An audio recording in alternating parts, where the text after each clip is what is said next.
अब आजको हामी 103औं श्रृङ्खलामा आइपुगेका छौँ। आजको 103 श्रृङ्खलामा सहभागी रहनु भएको सम्पूर्ण श्रद्धेय सर म्यामहरुमा हार्दिक स्वागत गर्दछु।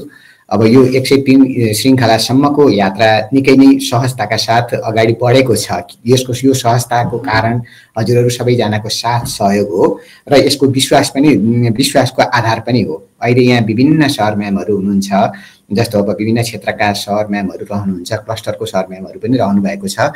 सबैको विशेष सवालसँग सम्बन्धित भएर आफ्ना जिज्ञासाहरू पनि रहेका छन्। काम गर्ने तौर तरिकामा आइपरेका समस्याहरूको बारेमा प्रस्तुति पनि छलफल पनि हुने गरेको छ।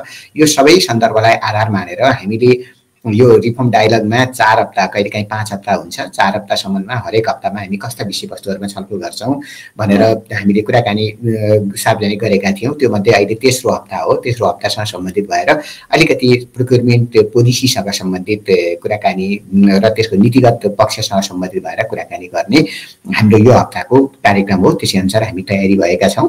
आजको कार्यक्रमको विषय शीर्षक हजुरहरु सबैलाई थाहा छ। हामीले अब रुग्ण अथवा आवश्यक कन्ट्र्याक्ट प्रोजेक्ट्सहरुको टर्मिनेसन भनेको त्यसलाई चाहिँ अब हामीले तोड्ने प्रक्रिया र अनि यसमा के कस्ता सवालहरु रहन्छन् भनेर केन्द्रित गरेका छौं। यो सवाललाई केन्द्रित गरेर छलफल गर्नुको कारण के हो भने नेपालमा धेरै खरिद प्रक्रियामा धेरै समस्याहरुको बारेमा प्रश्न उठ्ने गर्छ, प्रश्नहरु रहने गर्छ। अहिले पछिल्लो चरणमा नेपालमा यो जेनजी समूहले गरेको आन्दोलन पश्चात जबरजस्त नेपालमा परिवर्तनको संस्थागत माग अगाडि आएको छ। यसलाई संस्थागत परिवर्तन भएको छ भनेर भन्न अलि मिल्दैन, संस्थागत माग आएको छ। त्यो मागलाई आधारित भएर हेर्दा पुराना थुप्रै कमी कमजोरीहरुलाई चाहिँ अब अहिले हामीले सुधार गर्न र जबरजस्ती सुधार गर्नुपर्छ भन्ने सन्दर्भलाई टेकेर यो पुराना ठेक्का व्यवस्थाहरुलाई व्यवस्थापन कसरी गर्ने भन्ने विषय वस्तुको एउटा मेजर फ्याक्टर चाहिँ अब यस्ता पुराना ठेक्का बन्दोबस्तहरुलाई राखिराख्न हुँदैन, यसलाई राखछाप गर्नुपर्छ र अनि त्यसपछि अलिकति नयाँ सिराबाट अगाडि जानुपर्छ भन्ने विषयमा आधारित भएको देखिन्छ। हो यो सवालमा धेरै जस्तो प्रोजेक्टमा काम गर्ने सर म्यामहरु र अनि काम गर्ने कर्मचारी सर म्यामहरु अनि केही व्यवसायीहरु, थोरै व्यवसायीहरु त्यति धेरै सोधखोज गर्नु भएको छैन। थोरै व्यवसायीहरुले आफूलाई के असर पर्छ भनेर सोधखोज गर्नु भएको सन्दर्भमा एकै प्रकारका सवालहरु चाहिँ एकदम रिपिटेडली आएको हुँदा आजको यो छलफललाई यहाँ समावेश गरिएको हो। अब आजको यो बहस कार्यक्रममा प्यानलिस्टको रूपमा हामीले एकजना हाम्रो अनुभवी ठाकुरराज पन्त सरलाई यो अब्जर्भर प्यानलिस्टको रूपमा आमन्त्रण गरेका छौं। ठाकुरराज पन्त सर, हजुरलाई यो फोरममा हार्दिक स्वागत गर्न चाहन्छु। हस्, धन्यवाद सर। यो फोरममा दोस्रो सहभागिता पनि हो। यसभन्दा अगाडि पनि एकचोटि हजुर सहभागी हुनुभएको छ। सरको कार्यक्रममा बेला-बेलामा आइरहेको हुन्छु सर। अनि त्यस्तै गरी सुन्न ओर्न पनि धेरै सरले चाहिँ सहभागिता जनाउने र अनि यसलाई हेर्ने काम गरिराख्नु भएको छ। अब आज सरलाई हामीले अब्जर्भर को रूपमा किन यहाँ आमन्त्रण गरेको भने मैले सरको परिचय पनि यहाँ भएको सबैलाई गराउन चाहन्छु। सर एकदम सिनियर इन्जिनियर हो। उहाँ डोलीडार भनेको जनरल समूह अन्तर्गत एकदमै लामो समय चाहिँ इन्जिनियरिङ सेक्टरमा जिल्ला तहदेखि लिएर विभिन्न दात्री निकायका आयोजनाहरू जस्तो त्यतिखेरका ठुला प्रोजेक्टहरू आरसीआईपी, आरआरआर एसडीपी जस्ता ठुला प्रोजेक्ट्सहरूको व्यवस्थापन र थ्रो आउट कन्ट्र्याक्टिङ प्रोसेसहरूलाई म्यानेज गर्नुभएको अनुभवी सर हुनुहुन्छ। त्यसपछि अब अहिले पनि प्रोक्युरमेन्टको सेक्टरमा विभिन्न ठाउँमा तालिम प्रदान गर्ने अनि विभिन्न डोनर एजेन्सीज र परियोजनाहरूको लागि खरिद विज्ञको रूपमा अनि टेक्निकल एडभाइजरको रूपमा पनि पार्टी चाहिँ सरले एडभाइस दिइराख्नु भएको छ। हो यो सन्दर्भमा आजको यो विगतका यी आयोजनाहरूको रुग्ण ठेक्का व्यवस्थापनमा हामीले गरेको छलफलमा सरसँग दुईवटा अपेक्षा छन् है सर। एउटा अपेक्षा चाहिँ के भने अहिले मैले केही हजुरहरूको अगाडि केही अब यहाँ कानुनी आधारकै बारेमा पनि बताउनु पर्ने भयो धेरैवटा छलफल गर्दै, त्यसकारण मैले केही प्रस्तुतिहरू गर्छु। तर त्यो प्रस्तुति इन्डिकेटिभ मात्रै हुन्छ, थोरै समय भएको कारणले त्योमा छलफल गर्छु। हो यसमा केही परिमार्जन गर्नुपर्ने विषयमा हजुरले अब्जर्भेसन राखिदिनु होला। एउटा दोस्रो चाहिँ अहिले अब हजुरको आफ्नै अनुभूतिको कारणले गर्दा कसो गर्दाखेरि अभ्यासकर्ताहरूलाई पछिका दिनमा काम गर्न सजिलो हुन्छ, अभ्यासकर्ताहरूका प्रश्नहरूमा आधारित भएर र यहाँको छलफलमा आधारित भएर हजुरलाई एकदमै आफ्नो विचार खुल्ला विचार भनेको समाधानमूलक आफूलाई लागेका विचारहरू राखिदिन सक्नुहुन्छ। हाम्रो आजको अपेक्षा यति दुईवटा हो। अब अगाडि बढाउँ सर। हस् सर, हस् हस्। ल धन्यवाद। अब सबै सर म्यामहरू हामीहरूलाई मैले यो सभा चाहिँ एउटा साधारण मैले प्रस्तुति गर्छु। प्रस्तुति भनेको मतलब विषय सवाललाई छलफल गर्न सजिलो होस् भन्ने मोटिभबाट गर्न खोजिएको हो। मैले यसलाई सेयरिङ गर्छु। मैले यसलाई चाहिँ अब सजिलो हुन्छ, मैले इन्टायर स्क्रिन नै सेयरिङ गरेर हजुरहरूलाई यहाँनिर देखाउँछु। अनि अब यसमा यो रुख र ठेगा व्यवस्थापनको हामीलाई विषय सवाल थाहा छँदैछ। म सकेसम्म यसलाई समयको बचतलाई पनि ध्यान दिन्छु। सकेसम्म धेरै लामो समय कुराकानी गर्दिनँ, किनभने छलफलले नै हामीलाई धेरै सहज गराउँछ। यो यतिखेर चाहिँ धेरै नै चर्चा भएको र अब अहिले पुराना हाम्रा कुनै पनि कन्ट्र्याक्टहरू चाहिँ क्रोनिक नराख्ने, यसलाई चाहिँ तोड्नुपर्छ, तोडेर एउटा नयाँ सिरामा जानुपर्छ भनेर व्यापक रूपमा अगाडि बढेको देखिन्छ। यही सन्दर्भलाई हामीले यहाँ जोड्न खोजेको। यो जोड्न खोज्दाखेरि अब हामीले बुझ्नुपर्ने चाहिँ किन रुग्ना भए त यो हामी ओपनली छलफल गरिहाल्छौँ। त्यसमा अब खासमा चाहिँ आजको केन्द्रमा राख्नुपर्ने विषय के हो भने यसको प्रक्रिया चाहिँ के हुन्छ, आधार कसरी समात्नुपर्छ, करारजन्य प्रावधान कस्तो हुन्छ भन्ने विषय हो। अनि एउटा नागरिक प्रश्नको रूपमा पनि हामीले केही कुराहरू गर्नुपर्ने हुन्छ। यस्तो हुनुमा यो पब्लिक फन्डको युटिलाइजेसन अथवा सार्वजनिक स्रोतको सदुपयोगको सन्दर्भले चाहिँ के भन्ला, नागरिकहरूले कसरी सोच्लान् भन्ने विषयलाई पनि हामीले ध्यान दिनुपर्ने हुन्छ। यिनीको फेरिमा रहेर हामीले कुराकानी गर्छौँ। अब यहाँनिर चाहिँ मैले प्रतिनिधिमूलक कुनै पत्रिकाको एउटा क्लिप्स यहाँ राखेको, रुग्ना आयोजना काम नगर्ने ठेकदारलाई सुविधा भनेर। अब यसले नागरिक भाष्य, मैले यसलाई यो ठिक अथवा बेठिक भनेर यहाँनिर जज गर्न हजुरहरूको अगाडि प्रस्तुत गरेको होइन। यसमा नागरिक भाष्यको हिसाबले चाहिँ हामीले बुझ्नुपर्ने हुन्छ। नागरिक भाष्य यसरी भएको छ। यसमा यो भाष्य कति ठिक कति बेठिक आफ्नो ठाउँमा छ, तर यसले के काम नहुँदाखेरि चाहिँ नागरिकलाई चाहिँ दुःख हुन्छ, व्यवसायलाई चाहिँ फाइदा हुन्छ हो, त्यस्तो हो भनेर पनि हामीले यस्तो समाचारहरूले त त्यो कुरा इन्डिकेट गर्छ।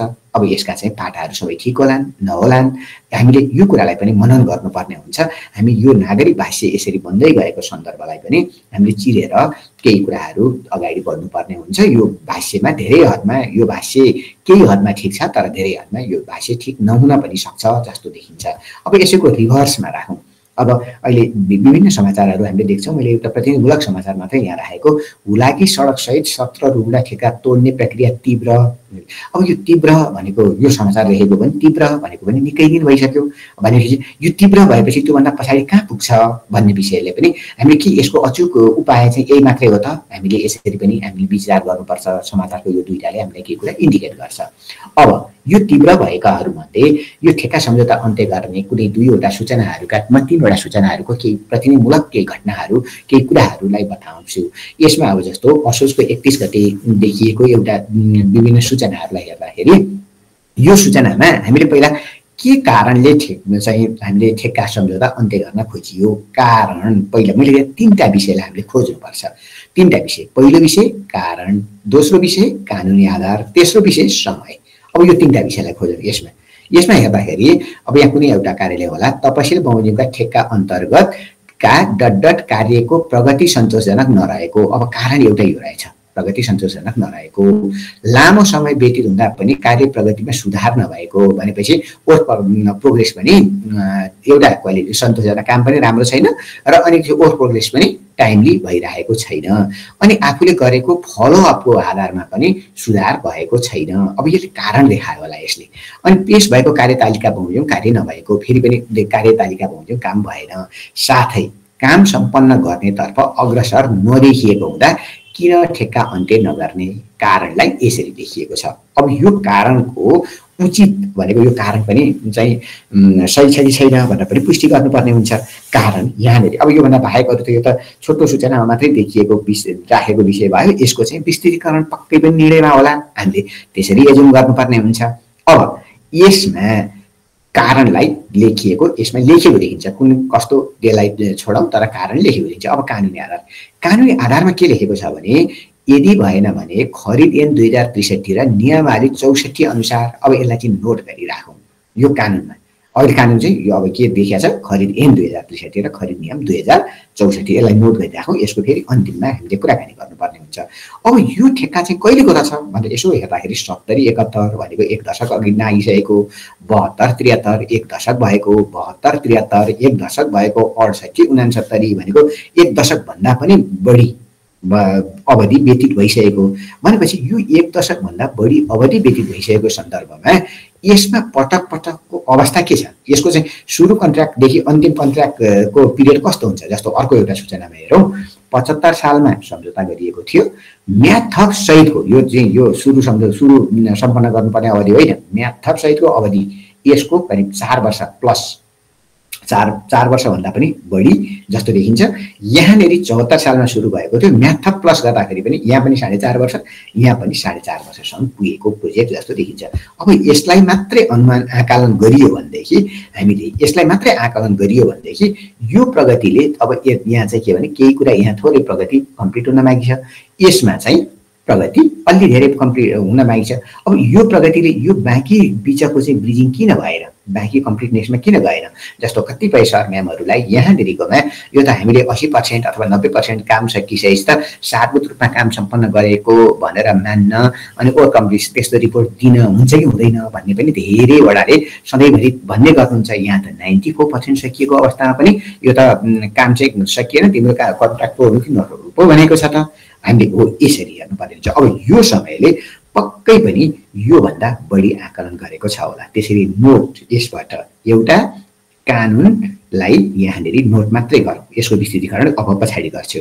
दोस्रो कुरा समय, यो समय 1 दशक प्लस त्यो समयलाई पनि हामीले गरौँ र त्यो बिचका अरू प्रक्रियाहरू के हुन्छन् भन्ने कुरा दुईवटा यसबाट नोट गरौँ।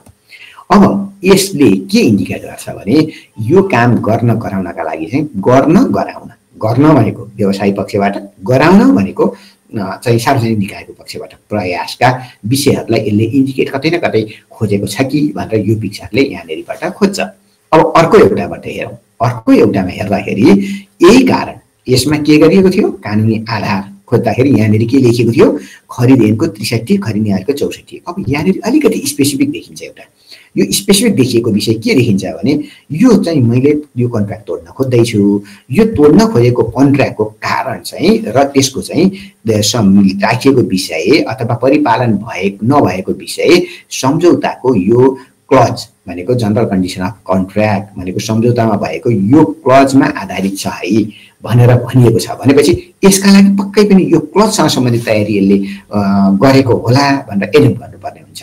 यसको एजुमको सम्बन्ध अब यहाँ माथि अरू सबै कुरा माथिकै अगाडिकोमा मैले दोहोऱ्याइन। अब यहाँ चाहिँ अघिल्लोमा सार्वजनिक खरिद एन मात्रै भनिएको थियो, यसले एनको दफा नियमको दफा राखेर त्योभन्दा पछाडि यसका कन्ट्र्याक्ट क्लजहरू राखेको छ। अनि यसले चाहिँ पर्पोज्ड काम के हुन्छ भनेर जस्तो हामीले के काम गर्छौँ त्यस्तो भएन भनेदेखि रहने भनेको यदि मैले यो तोड्न पर्यो भने सम्झौताको क्लज यो कानुनको प्रावधान सम्झौताको क्लजमा आधारित भएर कालो सूचीमा राख्ने, जमानत जफत गर्ने, धरौटी जफत गर्ने, पेस्की जमानत जफत गर्ने, पेस्की रकमको ब्याज पनि असुल गर्ने। अब पेस्की रकममा यहाँनिर धेरै कुराहरू क्वेसनहरू छन् र बाँकी कामहरूलाई लाग्ने खर्च चाहिँ सरकारी बाँकी सरह असुल गर्ने भनेर मैले यो आधारमा गर्छु भनेर प्रोजेक्ट म्यानेजरले फ्लोट गरेको देखिन्छ। अब यो तीनवटा सूचनालाई हेर्दा अब यसमा कानुनमा चाहिँ के भनेको छ भनेर अब कानुनी आधारलाई थोरै मात्रै एकदम संक्षिप्तमा मात्रै हेरौँ। खरिद सम्झौताको अन्त्य र उपचार खरिद ऐनको दफा 59ले गरेको छ। त्यो 59ले गरेकोमा सम्झौताको अन्त्य गर्न सकिने अवस्था पहिले नै खुलाउनु पर्छ। त्यो खुलाउने अवस्थाहरू के हुन्छन् भनेर विभिन्न प्रावधानहरू राखिएको छ। त्यो मध्ये अधिकांश व्यवसायीले काम नगरेमा के गरिने भन्ने छ। अनि सार्वजनिक निकाय आफैले काम गरेन भनेदेखि त्यसलाई सार्वजनिक निकाय काम गरेन होइन, सार्वजनिक निकायलाई त्यस्तो सेवा आवश्यक परेन भनेदेखि सुविधाको आधारमा अन्त्य गर्ने व्यवस्था छ। त्यस्तै गरी आपूर्तिकर्ताहरूले कुनै कारणले सार्वजनिक निकायले चाहिँ समयमा पेमेन्ट गरेन अनि त्यसले चाहिँ आफूलाई हानि नोक्सानी भयो र अनि त्यसपछि सार्वजनिक निकायको कारणले पनि आफूलाई अलि हानि पुग्यो भनेदेखि त्यस्तो अवस्थामा पनि यो अन्त्य गर्ने भने यी लगायत विभिन्न प्रावधानहरू छन्। यी प्रावधानहरूमा चाहिँ अहिले हजुरहरूले छलफलमा जसरी प्रश्नहरू उठाउनु भयो भनेदेखि त्यो कुरालाई चाहिँ राखौँला र त्यस्तो अवस्थामा के प्रक्रिया हुन्छ भन्ने कुरा एनले नै मूलभूत रूपमा यसरी गाइड गरेको छ। त्यो हामीले अब अगाडिकोमा यहाँनेरि भएकोमा मैले किन यहाँनेरि नोट गर्न भनेको भने कानुनी आधार यसरी कहिल्यै पनि हामीले खरिद ऐन र खरिद नियमावली अनुसार गरिनेछ भनेर चाहिँ कहिल्यै पनि भन्नु हुँदैन। यस्तो भनिएको अवस्थाले हामीलाई निकासमा लैजाँदै निकास दिँदैन र अगाडि जाँदैन। त्यसकारण हामीले यो चाहिँ यो कारणले भनेर यहाँनेरि अन्त्य गर्न सक्ने अवस्था र यो अन्त्य यो कारणले म गर्दैछु भनेर ठ्याक्कै कानुनको प्रावधान नै टेक्नुपर्छ। अमूर्त कुरा टेक्नु हुँदैन। अमूर्त कुराले कहिल्यै निकास निकाल्दैन। त्यस्तो हुन्छ। अब अर्को एउटा चाहिँ खरिद नियमावलीको 127 मा के लेखेको छ भने यसैको इनलार्जमा सुविस्ताको आधारमा खरिद सम्झौता अन्त्य गर्यो भनेदेखि चाहिँ त्यस्तो अवस्थामा कन्ट्र्याक्टिङ पार्टिज अथवा व्यवसायीलाई अनि निकायले सार्वजनिक निकायले चाहिँ त्यसको विभिन्न विषयवस्तुहरूलाई भएको खर्चहरू चाहिँ दिनुपर्छ है भनेर प्रावधान गरेको छ। यो पनि हामीले थप हेर्न सक्छौँ। अब यहाँनिर अलिकति 128 नियम 128 मा खरिद सम्झौता उल्लङ्घन भएमा प्राप्त हुने उपचार भनेर खरिद सम्झौतामा आपूर्तिकर्ताले सम्झौताको उल्लङ्घन गरेमा सार्वजनिक निकायलाई प्राप्त हुने उपचार उल्लेख गर्नुपर्छ भनेर सम्झौतामा उल्लेख गरेको छ। त्यसको बारेमा पनि म एउटा बिड डकुमेन्टको प्रावधान देखाउँछु र अनि त्यसपछि त्यो प्रावधान यो उल्लङ्घन गर्ने आधार ऐनको दफा 59 अनुसार हुन्छ। त्यसका अतिरिक्त हामीले अरू पनि कुराहरू लेख्न सक्छौँ भनेर त्रुटिपूर्ण यो काम अस्वीकार गर्ने अनि यस्ता विषयवस्तुहरू चाहिँ थप्न सक्छौँ। थप्न आफ्नो कुराहरू राख्न सकिन्छ, राख्नुपर्ने छ। अनि त्यस्तै गरी अरू कुनै त्यस्तो स्पेसिफिक कन्डिसनहरू राख्नु पर्यो भने त्यो पनि राख्न सकिन्छ भनेर नियममा व्यवस्था भएको छ। अब मूलभूत रूपमा खरिदसँग सम्बन्धित भएर कन्ट्र्याक्टको टर्मिनेट गर्दाखेरि यसैलाई अहिले यो मूलभूत ठाउँ टेक्नुपर्ने मूलभूत ठाउँ यही हो। यसैका आधारमा रहनुपर्छ। अब यसलाई इनलार्ज खरिद सम्झौताले गरेको हुन्छ। अब खरिद सम्झौताका दुईवटा प्रावधान चाहिँ अलि बढी हेरौँ। सबैभन्दा पहिला यो एवार्ड गरिन्छ भनेर आइटिबीमा यो चाहिँ इन्फर्मेसन टु बिडरमा चाहिँ के लेखेको हुन्छ भने अब यसमा के हुन्छ भने बिडिङ डकुमेन्टमा चाहिँ कहिलेकाहीँ यो बुदाहरू तलमाथि परेको हुनसक्छ। अहिले मैले रिफरेन्सको रूपमा अहिले रिसेन्टली भनेको हालको सिङ्गल स्टेज डबल इन्भेलप सिस्टमको यो ओक्सको डकुमेन्टलाई आधार मानेर यहाँ कुराकानी गर्दैछु। त्यसकारण यसमा चाहिँ बिडरले यो बिडर चाहिँ कस्तो बिडर हो भने क्वालिफाइड बिडर भनेको पत्ता सब्स्टेन्सियली रेस्पोन्सिबल भनेपछि क्वालिफाइड बिडर चाहिँ छानिएर त्यो कामका लागि ठिक छ भनेर सबै डकुमेन्ट त्यो एग्री भएकोलाई चाहिँ एवार्ड गर्छु है भनेपछि सम्झौता गर्दाखेरिको बखतमा आफ्ना पूर्व शर्तहरू पुरा भएका छन् भनेर मान्नुपर्ने हुन्छ। यो विषयलाई हामीले गम्भीरताका साथ हेर्नुपर्छ। सम्झौता गर्दाको मूलभूत आधार यो हो। त्यसकारण दुवै कन्ट्र्याक्ट गर्ने दुवै पार्टीहरू लिने र दिने दुवैले यस्तो विषयले यो हेर्नुपर्ने हुन्छ। यसलाई यो डाइरेक्टली यो विषयले प्रभाव पार्छ। अब एकैचोटि अहिलेको यो डकुमेन्टमा चाहिँ 72 नम्बरमा भएको टर्मिनेसनसँग सम्बन्धित प्रावधानहरू हेरौँ। टर्मिनेसनसँग सम्बन्धित प्रावधान अहिले ऐन र नियमलाई नै इन्लार्ज गरेको हो। त्यसैको चाहिँ त्यही कुरालाई व्यवस्थित गरेको हो र अनि त्यसैसँग सम्बन्धितमा अब एसिसीमा भनेको स्पेसिफिक कन्डिसन अफ कन्ट्र्याक्टमा केही कुरा थपेको बाहेक अब अलमोस्ट टर्मिनेसन गर्ने ठाउँ यति नै हो। अब के हुन्छ भने इम्प्लोयरले कन्ट्र्याक्ट चाहिँ कुनै पनि समयमा टर्मिनेट गर्न सक्छ यदि काम चाहिँ कन्ट्र्याक्टरले काम चाहिँ समयमा सुरु गरेन, त्यसलाई चाहिँ काम एकनाथले गरेको छैन भनेदेखि अब हामीले त्यस्तै गरी अब सफिसियन्ट कामहरू गर्नुपर्ने थियो तर अब त्यस्ता कामहरू चाहिँ रुकिएर बसिराखे, अब हामीले काम नगरिकन काम छोडेर हिँड्यो, त्यस्तो किसिमको अवस्था भयो भनेदेखि अनि प्रोग्रेस चाहिँ रेगुलरली अब एकैचोटि अन्तिमसम्म पर्खेर बस्नुपर्ने होइन। मैले अघि नै नोट गरौँ भनेर भनेको छु, समय नोट गरौँ, कहिलेको कन्ट्र्याक्ट कहिले हामीले चाहिँ कन्ट्र्याक्ट ब्रिज गर्न खोज्यौँ भनेर भनेका छौँ भनेपछि हामीले यो मध्ये केलाई समात्न खोज्यौँ, फेल्स टु एचिभ प्रोग्रेस। अब प्रोग्रेस एचिभ गर्नुपर्ने ठाउँ कहाँनिर हो यो कुरा हामीले याद गर्नु पर्यो, त्योलाई हामीले कन्ट्र्याक्ट टर्मिनेट गर्न सक्छौँ। त्यसकारण यसका लागि चाहिँ खरिदको सम्झौताको अवधि नै पुरा हुनुपर्छ भनेर चाहिँ खरिदको डकुमेन्ट्सले खरिद कानुनले कुनैले पनि भन्दैन। त्यसकारण यदि त्यो काम चाहिँ राम्रोसँग अगाडि बढेको छैन भनेदेखि त्यस्तो चाहिँ कन्ट्र्याक्ट टर्मिनेटका लागि योग्य हुन्छ भनेर भनेको छ। त्यस्तै गरी अब फन्डामेन्टल ब्रिजको अवस्थामा पनि कन्ट्र्याक्ट टर्मिनेट हुन्छ तर त्यो फन्डामेन्टल ब्रिजको लागि चाहिँ त्यो फन्डामेन्टल्ली त्यसलाई ब्रिज अब कन्ट्र्याक्टमा त्यो अब्लिगेसन गेटिङ पार्टीहरूले चाहिँ त्यस्तो सम्झौताका शर्तहरू तोड्यो कि तोडेन भन्ने कुरा हेर्नका लागि चाहिँ धेरै कुराहरू छन्। जस्तो एडभान्स लगेको एडभान्स चाहिँ जेमा लगेको छ त्योभन्दा फरकमा प्रयोग गर्यो भने पनि यो चाहिँ फन्डामेन्टल ब्रिजको क्षेत्रमा पर्छ। अनि त्यसपछि विदाउट रिजन 30 दिनसम्म काम रोक्यो भनेदेखि पनि त्यो चाहिँ फन्डामेन्टल ब्रिजमा पर्छ। त्यस्तै गरी अन्य विषयवस्तुहरू पनि हुन्छन्। मैले यहाँ ठुलो ठुलो केही विषयवस्तुहरू गरेँ। अब प्रोग्रेस ढिला भयो भने पनि र अनि त्यसलाई चाहिँ म्यानेजरले यो प्रोग्रेसलाई छिटो गर, यसरी गर भनेर एउटा इन्स्ट्रक्सन भनेको एप्रोप्रिएट इन्स्ट्रक्सन दिएकोमा त्यो इन्स्ट्रक्सन पनि फुलफिल गरेन भनेदेखि, त्यस्तो फुलफिल चाहिँ 30 दिनसम्म पनि फुलफिल गरेन भनेदेखि त्यो कन्ट्र्याक्टले चाहिँ भ्यालु अफ मनी दिँदैन अथवा उचित सर्भिस दिँदैन भनेर त्यो पनि हामीले टर्मिनेट गर्न सक्ने प्रोभिजनभित्र पर्छ। अनि कहिलेकाहीँ अब कन्ट्र्याक्टरहरू चाहिँ ब्याङ्क करप्ट हुन्छन् अनि त्यसपछि अरू कारणले गर्दाखेरि पनि लिक्विडेसनमा जान सक्छन्, त्यस्तो कुराहरू हुनसक्छ। अनि त्यस्तै गरेर अर्को एउटा साइड चाहिँ प्रोजेक्ट म्यानेजरले पनि अब पेड गरेको भनेको पेमेन्ट सर्टिफिकेट उल्लेख गरेकोमा पनि आफ्नो इम्प्लोयरहरूलाई पनि त्यो चाहिँ पेमेन्ट गरेन भने अनि त्यसले बिलहरू चाहिँ यथा समयमा इस्यु पेमेन्ट भएन भने फेरि कन्ट्र्याक्टरले पनि त्यसै गरी चाहिँ क्लेम गर्न सक्छ भन्ने कुरा पनि प्रावधानमा उल्लेख गरेको हुन्छ।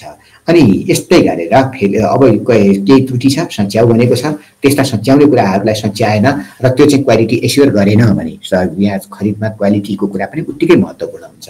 त्यस्तो एस्योर गरेन भने यस्ता विषयहरूले पनि कन्ट्र्याक्ट चाहिँ टर्मिनेट हुन्छन्। त्यस्तै गरेर यस्तो कामहरू गर्दाखेरि 2 पटकसम्म आफूले कन्ट्र्याक्टको क्लजमा भएको व्यवस्था अनुसार अब काम समयमा गर, एक्सिलरेट गर, इन्स्योर गर, काम हुन्छ भन्ने सुनिश्चितता गर, अनि त्यसपछि अब क्वालिटी मेन्टेन गर भनेर 2 चोटिसम्म प्रोजेक्ट म्यानेजरले चाहिँ नोटिस दिएर पनि काम अगाडि बढेन भने पनि त्यो कन्ट्र्याक्ट चाहिँ तोड्नका लागि योग्य हुन्छ। अब त्यस्तै गरेर कन्ट्र्याक्टरले त्यो कामसँग सम्बन्धित भएर सेक्युरिटी भनेको जे जस्तो सुरक्षा प्रबन्धहरू मिलाउनु पर्थ्यो त्यस्तो भएन भने, अनि त्यस्तै गरी चाहिँ ढिला काम सम्पन्न हुने अवस्था देखियो भने, अनि त्यसले भ्रष्टाचार जन्ने अथवा गलत नियत जन्ने कामहरूको डेमोन्स्ट्रेट हुन गयो भने यस्तो अवस्थामा पनि त्यो तोडिन्छ भनेर भनेको हुन्छ।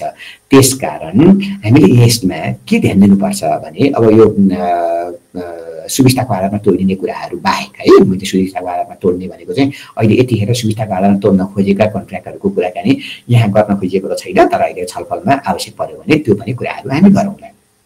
त्यसैले यस्तो अवस्थामा चाहिँ कन्ट्र्याक्टरले चाहिँ आफ्नो क्लाइन्टले यो कन्ट्र्याक्ट चाहिँ तिम्रो तोडियो, अब तिमी त्यहाँबाट त्यो काम नगर भनेपछि चाहिँ त्यस्तो अवस्थामा इमिडिएटली भनेको जहिलेसम्म पोसिबल, जति छिटो हुन्छ त्यति पोसिबलमा चाहिँ साइड छोड्नुपर्छ, अनि जिम्मा दिनुपर्छ र अनि त्यसले अर्को प्रक्रिया चाहिँ यसले आकर्षित गर्छ भनेर इन्लार्ज नै गरिएको छ डकुमेन्टमा। यसमा अझ एसिसीमा केही कुराहरू थप भएको हुनसक्छ। अब यो मैले यहाँनिर माथि सन्दर्भ पनि उठाएँ, कानुन पनि उठाएँ। कानुन अब योभन्दा बाहेक खासै ठुलो कानुन छैन। अब यहाँनिर चाहिँ बरु के कुरा चाहिँ गर्नुपर्ने हुन्छ भने यसमा मैले यहाँ नलेखेको कुरा, अब यसमा जस्तो 13औं संशोधनसम्म आइपुग्दाखेरि कन्ट्र्याक्ट चाहिँ बेला बेलामा सम्झौता भइसकेपछि त्यो सम्झौतामा चाहिँ सुधार हुँदै जान्छ। सुधार भनेको मतलब सम्झौता पनि संशोधन हुँदै गइरहेको देखिन्छ। त्यो भनेको भेरिएसन, टाइम एक्सटेन्सन, यस्तो विशेष गरी मूलतः यही 2वटा प्रक्रिया हो। अनि त्यो चाहिँ चेन्जेसहरू हुन्छ, हो त्यो चेन्जेसहरूलाई पनि कन्ट्र्याक्टभित्रको पार्ट भनेर मानिन्छ। तर त्यो चेन्जेस हुँदाखेरि पनि यो सीमाभित्र यदि यो कामहरू भएको छैन भनेदेखि चाहिँ त्यो चेन्जेसलाई स्वीकार हुँदैन।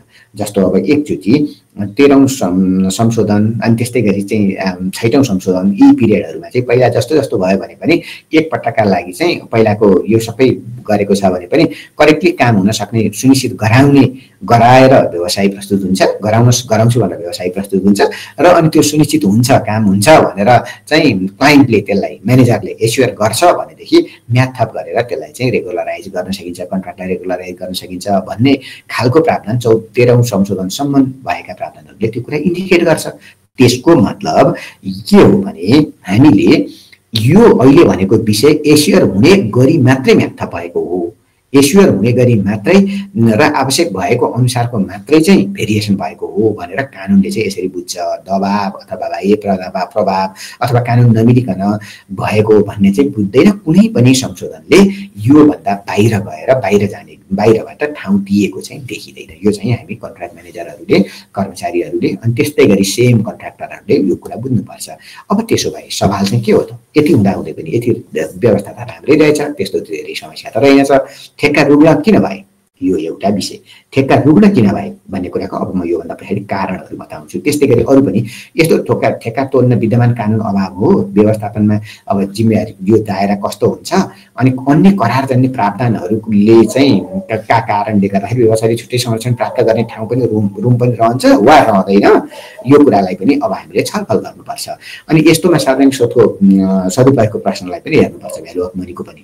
अनि यसमा जिम्मेवारी कमी कस्तो हुन्छ र असर कस्तो हुन्छ भन्ने कुरा पनि हामीले सोच्नुपर्छ। अब सोच्दाखेरि ठेक्का रुग्न हुने केही प्रमुख कारणहरू अहिले अब रुग्न त भए, पुरानो त बस्यो, केही चाहिँ मुख्य कारणहरू कस्ता देखिन्छन् भने खरिद प्रक्रियाका आधारभूत शर्त पालन नगरेर ठेक्का भएका अधिकांश ठेक्काहरू चाहिँ जति समस्यामा छन्, अब कहीँ सकिएका पनि अहिले यतिखेर आएर हेर्दाखेरि पनि खरिदका आधारभूत शर्त पालन नगरिकनै ठेक्का भइरहेका छन्। गएको वर्षको पनि त्यही छ, अहिलेको वर्षको पनि कतिपय अवस्थामा यो प्रक्रिया चाहिँ पुरा नहुने अवस्थाबाट ठेक्का हुने देखिन्छ। जस्तो उदाहरणको लागि जस्तो ड्रइङ डिजाइन कम्प्लिट नहुनु, साइडहरू क्लियर नहुनु, स्वामित्व नहुनु, EIA का फन्डामेन्टल कामहरू नहुनु जस्ता विषयवस्तुहरू, बजेट पनि नोमिनल अथवा त्यसको चाहिँ MTF लगायतका त्यसका स्रोतहरूको लिङ्केजहरू नमिल्नु, यस्ता विषयहरू एकदम आधारभूत प्रक्रिया चाहिँ हिजोको दिनमा पनि धेरै जस्तोमा अहिले समस्या भएकामा त्यो पालन नभएको, अहिले पनि नभएको जस्तो देखिन्छ। केवल ठेक्का लगाउन मात्रै, ठेक्काका लागि ठेक्का लगाउन भनेको यसमा चाहिँ 3 किसिमको विषयहरूले प्रभाव पारेको छ। एउटा राजनीतिज्ञहरूले मैले मेरो पालामा ठेक्का लगाएँ भनेर राजनीतिक लाभ लिने उद्देश्यले गरिएको, अर्को चाहिँ कर्मचारी अथवा पदाधिकारीहरूले आफ्नो अवधिमा मैले ठेक्का गरेँ भनेर त्यो ठेक्काको सम्झौतामा आफ्नो उपस्थिति जनाउने लालसाले गरेको, तेस्रो चाहिँ व्यवसायीहरूले यसमा यो कामलाई आफ्नो क्षेत्रमा ओगट्न अथवा आफूले पाउनका लागि चाहिँ सबै कुराहरू तयारी नभइकन पनि परिवेश सिर्जना गरेको जस्तो देखिन्छ। यति 3वटा कुराहरू यहाँनिर देखिन्छ।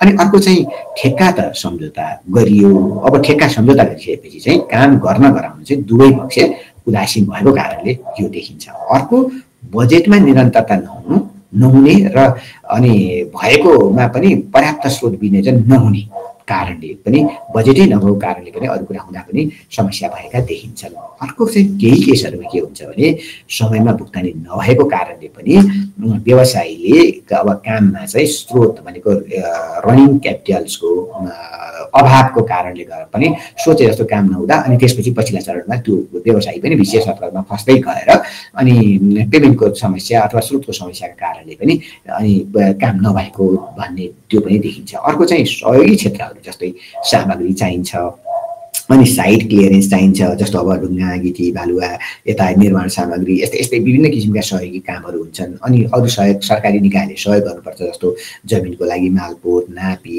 अब विद्युत, यस्तै गरी विद्युतको कामको लागि अर्को, यसरी विभिन्न किसिमका सहयोगहरू आवश्यक पर्छन्। त्यो सहयोगमा चाहिँ एकअर्काका सहयोगी क्षेत्रहरूले उपयुक्त किसिमले काम नगर्नु, जस्तो केही समय अगाडि एकजना पूर्व अर्थमन्त्रीले आफू ऊर्जा मन्त्री हुँदाखेरिको एउटा अनुभव सुनाउनु भएको थियो। एउटा के अरे यो सब स्टेसन निर्माण गर्दाखेरि जम्मी निजी क्षेत्र र सरकारी क्षेत्र गरेर 28वटा निकायलाई एउटा प्रोजेक्ट म्यानेजरले समन्वय गर्नु पर्दो रहेछ।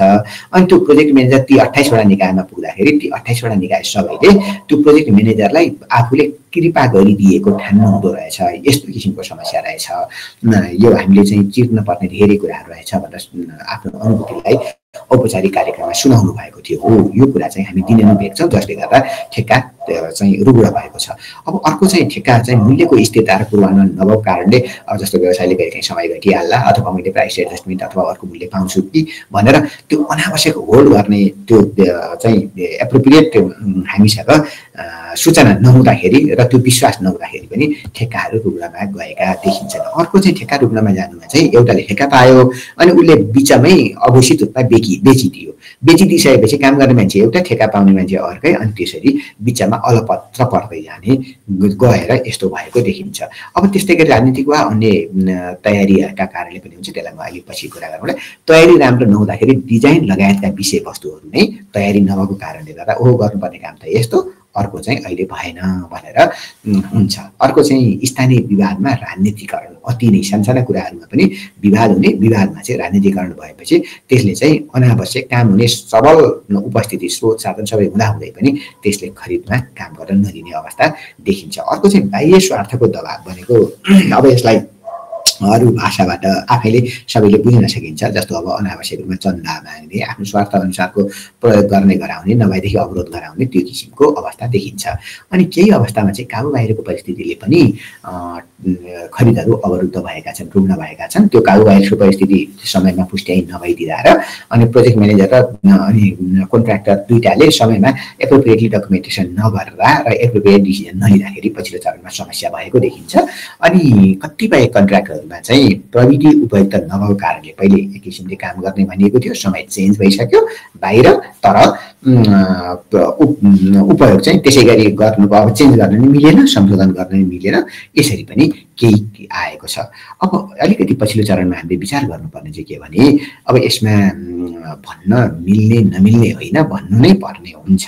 खरिद भनेपछि सङ्ख्याको दृष्टिकोणले हेर्ने र स्वार्थको दृष्टिकोणले हेर्ने हुँदा कर्मचारी र पदाधिकारीहरूको नियतका कारणले निर्णयहरू समयमा नभएर पनि रहेको छ। सेम कुरा व्यवसायको नियतका कारणहरूले पनि ठेक्काहरू चाहिँ त्यसै गरी रुग्ण भएको देखिन्छ। जस्तो अब यसमा विभिन्न हुन्छ, यो दुईटा विषय चाहिँ अहिले चर्चा नगरौँ। अब अर्को चाहिँ बाह्य निकायको चासो र दबाब, अनावश्यक बाहिरी निकायले चासो दिने, कामको दौरानमा अनावश्यक चासो दिने र अनावश्यक तनाव सिर्जना गर्दाखेरि पनि काम नभएर जटिलता आउँदै जान्छ, आएको देखिन्छ। अनि ठेक्का तोड्दाखेरि आउने जटिलताको लागि तयारी नहुने, अब अघि मैले कानुनका प्रक्रियाहरूमाथि देखाएको छु, त्यो तोड्दाखेरि पनि कुनै ठाउँ चाहिन्छ, आधार चाहिन्छ, विभिन्न आधारहरू हुन्छन्। त्यो आधारहरूको लागि पूर्व आधारको तयारी नभइकन ठेक्का तोडियो भनेदेखि पछिल्लो चरणमा जटिलता हुन सक्छ। त्यसकारण त्यो जटिलताका कारणले पनि ठेक्का नतोडेको देखिन्छ। अनि पछि यस्तो झन्झट आइपर्छ, बरु अहिले चाहिँ म सराबर गइहाल्छु अथवा मेरो पिरियड चाहिँ यसै गरी गरौँ भन्दा भन्दै पनि एउटा पछि अर्को, अर्को पछि अर्को भन्दा भन्दै यो चाहिँ आयोजनाहरू एकदम विशेष सर्कलमा परेको देखिन्छ। अब मेजर कुरा, यी सबैलाई प्रभाव पार्ने मेजर कुराहरू के छन् भने आइपरेका विवाद र निकास दिनुपर्ने विषयमा चाहिँ समयमा निर्णय नभएको कारणले गर्दा निर्णय भएन। निर्णय नभएपछि त्यसले अर्को कुरा रोक्यो, अर्को कुरा रोकेपछि अब दोहोरो दोषारोपण जस्ता भए त्यस्ता निर्णय भनेका जस्तो भेरिएसन हुनसक्छ, गुणस्तरको कुरा एक्सेप्ट गर्ने नगर्ने हुनसक्छ, आदेशहरू दिनुपर्ने हुनसक्छ, समन्वय हुनसक्छ, यस्ता विभिन्न विषयहरू हुनसक्छ। हो, यस्ता कारणहरूले गर्दाखेरि ठेक्का रुग्ण भएका मेजर चाहिँ अहिले हेर्दाखेरि यस्तो देखिन्छ। पछि सरम्यामहरूले केही थप्न सक्नुहुन्छ। अब यसमा कार्यान्वयनका लागि चुनौती चाहिँ अब ठेक्का तोड्ने, यो रुग्ण ठेक्का तोड्ने सन्दर्भमा कार्यान्वयनको चुनौती चाहिँ के हो भने चुनौती दुईवटा हो। एउटा, प्रक्रिया नमिले भोलि थप झन्झट आउन सक्छ, प्रक्रिया नमिले। त्यसकारण प्रक्रिया मिल्ने विषयलाई ध्यान दिनुपर्छ, ध्यान दिने यो चुनौती हो एउटा। दोस्रो, ठेक्का तोडेपछि त्यसको व्यवस्थापनको जटिलता। ठेक्का तोडेपछि के, वाट नेक्स्ट? तोडेपछि त्यसका दुईवटा बाटाहरू हुन्छन्। त्यो कामलाई फेरि गराउनका लागि नयाँ प्रक्रियामा लैजाने र अनि ठेक्का तोडेपछि हाम्रो कानुनले कस्तो, अघि मैले एउटा माथि अगाडि देखाइ पनि सकेको छु, हजुरहरू धेरैलाई जानकारी पनि छ।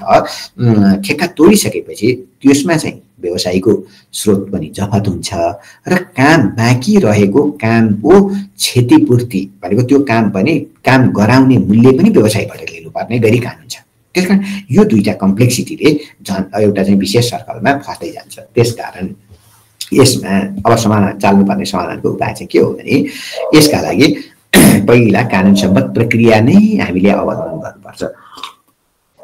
कानुन सम्बद्ध प्रक्रिया नै अवलम्बन गर्नका लागि हामीले यो कन्ट्र्याक्टका लागि गरिएको प्रयास के थियो, माथि दुईवटा स्लाइडहरूमा त्यहाँनिर चाहिँ कारण लेखेपछि त्यो कारणको लिङ्केज, कारण यसरी, अनि यो कारण चाहिँ यो कानुनले, यो प्रावधानले भनेर, यो प्रावधानको उल्लङ्घन भएकोले म अब यसो गर्छु। यसपछि यसको चाहिँ यो प्रक्रियाबाट यसरी कन्ट्र्याक्ट तोडिसकेपछि अब हुने काम चाहिँ यस्तो हुन्छ। अब हुने काम भनेको भन्दा यो कन्ट्र्याक्ट तोडिन्छ, कन्ट्र्याक्ट तोडेपछि बाँकी कामहरूको यसरी मूल्य कायम गरिन्छ, मूल्य कायम गरेपछि पछिल्लो चरणको काम यसरी अगाडि बढ्छ भनेर यसरी जे यो कानुन अनुसारको विषय छ त्यो अनुसारको कानुन सम्बद्ध प्रक्रिया र त्यसको तयारी भयो भने मात्रै हामीले समाधान निकाल्न सक्छौँ, निस्किन्छ पनि, गर्नु पनि पर्ने हुन्छ। अब यसमा दुईवटा सरम्यामहरूले यहाँ सुझावको रूपमा पनि राख्नु भएको छ। मैले यसलाई चाहिँ समाधानको पाइलाकै रूपमा अगाडि राख्दाखेरि उपयुक्त हुन्छ भनेर राखेको छु।